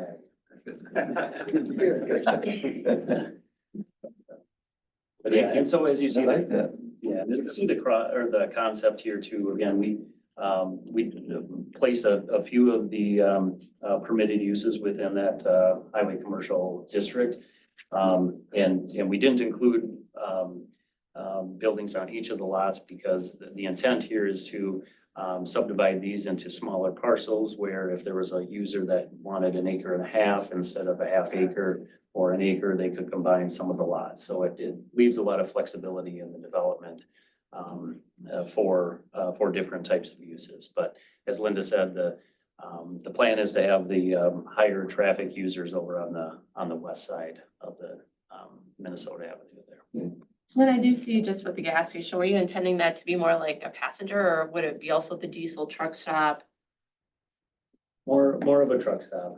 Yep, on the gas station, be a truck stop. Just kind of curious. That would, yeah, but it won't be a full-fledged. not Correct, yeah, 5 we just- acres. Yeah, we just don't have Yeah. enough room there. Okay, that's what I was wondering. I mean, was we the size. can't stop the trucks from coming in. Right, no, but I'm just, thinking about that. Yeah, They're, that's they're a good looking at 5 acres, Yeah, but Okay. like the grocery store and that kind of thing, it's a high traffic and semis have to deliver the product. right. That is all going on the west side. My full name is Linda Bandel King. I've lived here all my life. I live 3 miles west on 100th Street in New Haven Township. I've lived there for 55 years. And then I lived on Bandel Road before that in Rochester. And we will have strict requirements, no junk, you can't see the garbage disposal, that has to be all included. Enclosed, we'll have architectural review on all the buildings, etc. So we are trying to make this so it is things that the city of Orinoco need. Thank you. Thank you. Well, we appreciate the sneak peek, so we look forward to hearing more after the sneak peek that we got tonight, so. You know, no pole sheds. Nothing like that, that won't be allowed, okay? I'd go over that. Right. Well, Very good. Thank thank you. you, thank you. Moving on to old business, or no, we've We got have another. Just speaker. a minute, yeah. Yeah. I waited for everybody to talk and they missed a few things. I can't find my sheet though that I filled out. Oh, yeah. But I'll fill out another one. Some things that they missed is Linda Vandal King mentioned she's a vandal and And your name, I'm sorry. oh, I'm sorry. Joe Sutherland, Orinoco. Thank Okay. you. And she developed Vandal Hills, if you've ever heard of that subdivision, that's over by 65th Street in Quick Trip. That entire housing subdivision and stuff over there, if you know where that is. But there's a long list of, names and businesses that I have, and just to name a few more is, I believe 90% of the businesses that I have on my list are local businesses. They're not, franchises or big people coming in. To answer somebody's question about a gas station truck stop, if you look at the prelim map, you'll see the gas station kind of in the middle on the highway side. And that's more for frontage for a gas station / grocery and, coffee and everything else that they have nowadays on those gas stations. If we go to more of a truck stop, you'll probably go more to where I think the grocery store is on that map. So it's right off of 100th Street. So if you do have a semi or trucks and stuff like that, they're not gonna go back in, they're gonna be up front. So that's just a possibility, depending on that. We have, done a lot of research. We've looked into, what does Orinoco, want and need as far as things that we don't have in our city. And, we wrote down a community center as a possibility. We wrote down senior center as a possibility. And something that came up many times was a daycare center, as 3 other possibilities besides, what we heard tonight as far as grocery and bank and so forth. Any questions for me as far as the real estate section goes? I don't think so. Thank you. Thank you. Thanks, Joe. Thank you. Yeah, you're welcome. Is there anyone else before I move on? All right, well, thank you. I appreciate you guys coming through and like I said, giving us a sneak peek of what you're thinking at least. And we look forward to seeing what you finally put down on an application someday.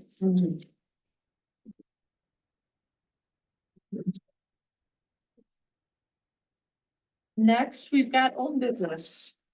So we next have our WSB project update. Thank you. So WSB is the company that is working on rewriting our zoning. I did hear from them. They did get a lot of feedback from the surveys. They were surprised by the amount of surveys. They had over 60 last when I talked to them a few weeks ago. So they did say with that many surveys coming through between that, they had people that came up to them. They were here for Gold Rush. They were also here for, was it National Night Out? That the amount of feedback they've gotten from the community is amazing. So Excellent. the outreach that we did, the fact that we had, I still have a website out there where information's available. They were very pleased, and what they're trying to do is read through and make sure if there is feedback from that, they do want to make sure the look and feel of what our residents of town have and want is incorporated and reflective of the proposed code. So what we are looking at right now is there is going to be another Zoom meeting of the steering committee that will look at this draft. And the date on September 30th. September 30th. So that Zoom meeting will be available and open to anybody if they want to log on and look at it. And we'll make sure that information's out there on the city calendar or out on the website someplace there. But we will have that available.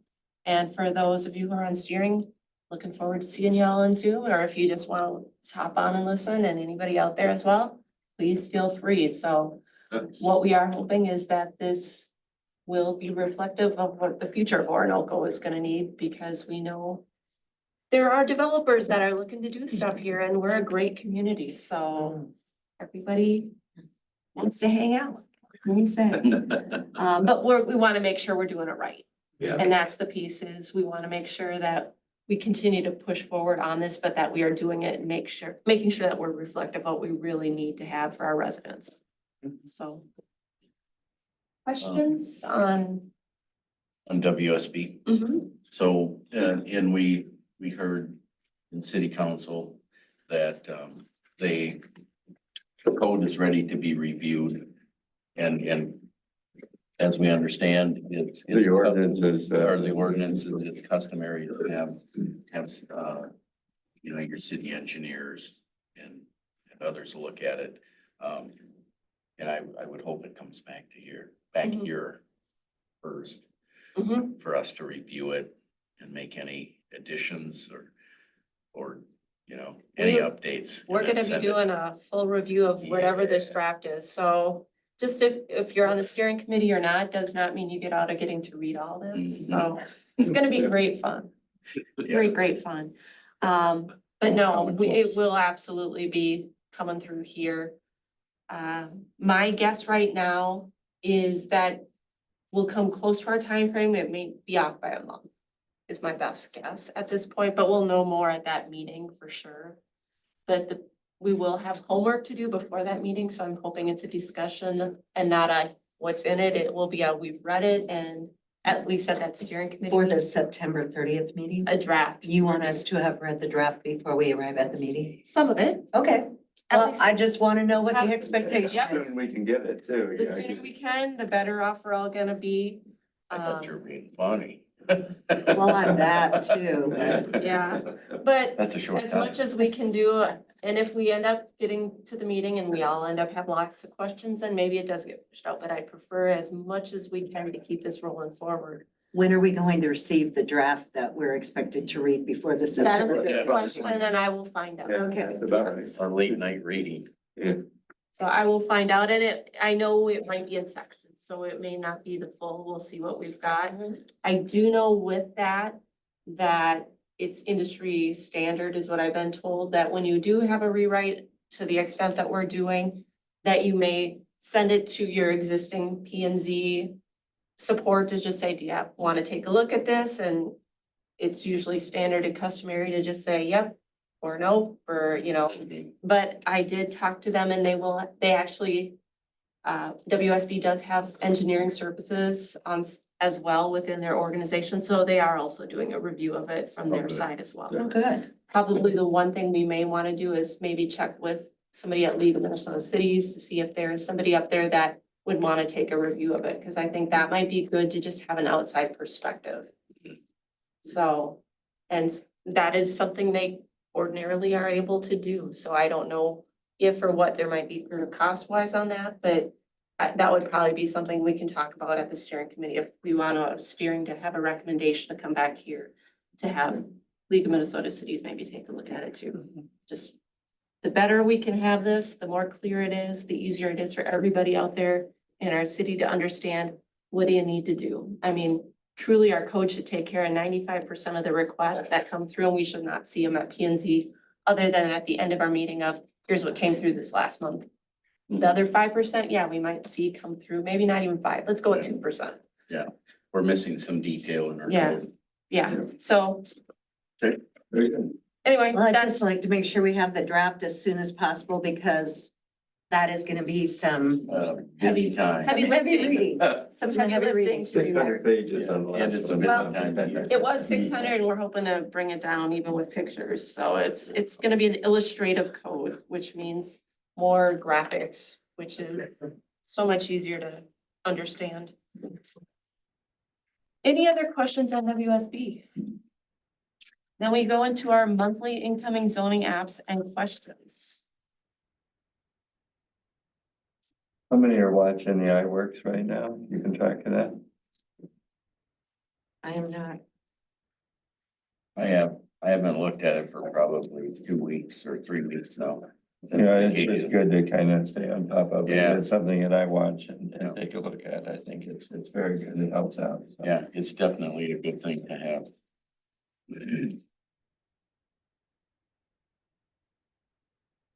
Lisa, from the city side, are there any applications or any other questions or concerns that have been coming up on the zoning side? No, I'll speak to the first public hearing of, it's one of those, we have communication going back to July 31st with the resident. And there was waiting to get clarification back. So there was a lot of prior communication before then. This wasn't just, we dropped the ball. This was trying to get all the information. With that, I will say there is cleanup that needs to be done with the process overall. So that's something we'll look into more, and I'm gonna talk with Stantec counterparts and see what's going on and just see where I can get clarification where that got dropped and how it got dropped and get that fixed. So, but I do think that we need to, as a city, have a standing process, because there's not one, as to what information needs to be collected for what, if we're gonna do a variance, they're gonna do this, what should they have before we say, I'm not even gonna touch your application, you can try and turn it in, but we're not gonna take it until we have A, B, and C. So, and if, So that clock never starts then, yeah, right? Right. so we don't get into those predicaments. And I think there's a difference between an incomplete application and a complete application too. It's the other piece of it sometimes. Difference between what? An Incomplete. incomplete and Oh, a yeah. complete. Yeah, but So, that's those ones like, with as that city staff, incomplete- I don't know what necessarily is It's a the complete. complete, because I'm right. not a There's no planner or checklist. zoner, I don't know, know those exact things. So it's one of those, and we don't have a checklist right now as a city, that's something they've never had. And that's And something so we've usually talked it's, we about. take it in, send it out, and go look at this, is it complete or not? And that takes time to do, and then if it's not, then it's a game of back and forth, trying to Get it get complete. it completed. Mhm. So, and there was back and forth at the end of July trying to get it completed. And I had no other communication. I was looking through my emails where you guys were talking about it. There was no other communications after July 31st. One way or the other, hearing back from the gentleman, that I was part of me, like that I was included on the email. So that's why I'm gonna dig a little bit more, see if there was more that might have happened, but I just think we need to have that, and it would be nice to, as for planning and zoning, if you can give us guidance to go, yeah, these are the steps. Well, and what we've talked about is with this new code, one of the requests was we want to look at our documentation and have checklists. So when somebody has a request, I want to do ABC, here's the application and here's the checklist of information you need to include. I mean, that should be reasonable with what our new code is. That's the end result that we've asked for. And I think there's opportunity to automate things. More opportunity than resource, but I think there's opportunity to automate applications. And the automation to be able to determine if something's full or if something's complete or not complete, and there be timestamps, systematically, and instead of counting on staff to touch something, let the automation touch it. And Jason gets a notification that, hey, couple things are in your box to take a look at, your electronic box or whatever. There's opportunity, and I know we've talked about different software programs and whatnot. But it's Well, all and gonna take time. just on the general zoning stuff too, my end goal is once we've got the code updated, is to also try and make it for the staff in the cities. Because there is training included in our proposal that will be provided to all of us on the new code. But if we have the top 20 questions that come to the city for P and Z stuff. Right. Whether it's whatever it might be, I want to put in a pool, or I thinking of putting more shrubs in, do I need to do anything? Some of it might be, we don't even need to know. Some of it might be, here's your permit. Right. Some of it might be, you got a more in-depth application, but if we can narrow it down to the top 20 that come through to the office, and they can look up, here's my question, here's the answer, and here's your packet of information. Yeah. I mean, that will help the city out a lot and all of our residents. Yeah, And what yeah. we can do is at the end of each month, are there new ones that get added to that list? But we start with the top 10, 20 and throw that information. The iWorks is pretty good when you go through that, and there's a lot of information that's in there, and staying on top of it, so it's a whole lot more detail than what you get on this piece of paper, so. Yeah, take a look and watch, there's a lot of stuff that's there, that's available to us. And I'll say too, I think there's opportunity, and I would help. I'd work with you, Jason, Renee, and whoever. So once our code is all updated, is to use, overlay it with AI. So our residents can go out and type in a question and allow AI to answer it, looking at our code, taking them to where it is in the code. It'll be searchable. Yeah, it's not real difficult. We'll get there. Well, I showed it to you. So that's, we did, so for those, and I don't know if this was included, the permit report in our packet, I don't think it was. That's why they got left, Yeah, they were. yep, so Print them off. our minutes this will get added then. I make a motion, are we done? Yeah. Any motions out there? Yeah, I make a motion to adjourn. Second. All in favor? Aye. Opposed? Oh, you did. All right, thank you all, and it's 8:39. Yes. Hurry. Yes. Thank you. Make sure it's dry. Yes. That's my job. First, I'd like to give. Thank you. Have all for your. Thank you.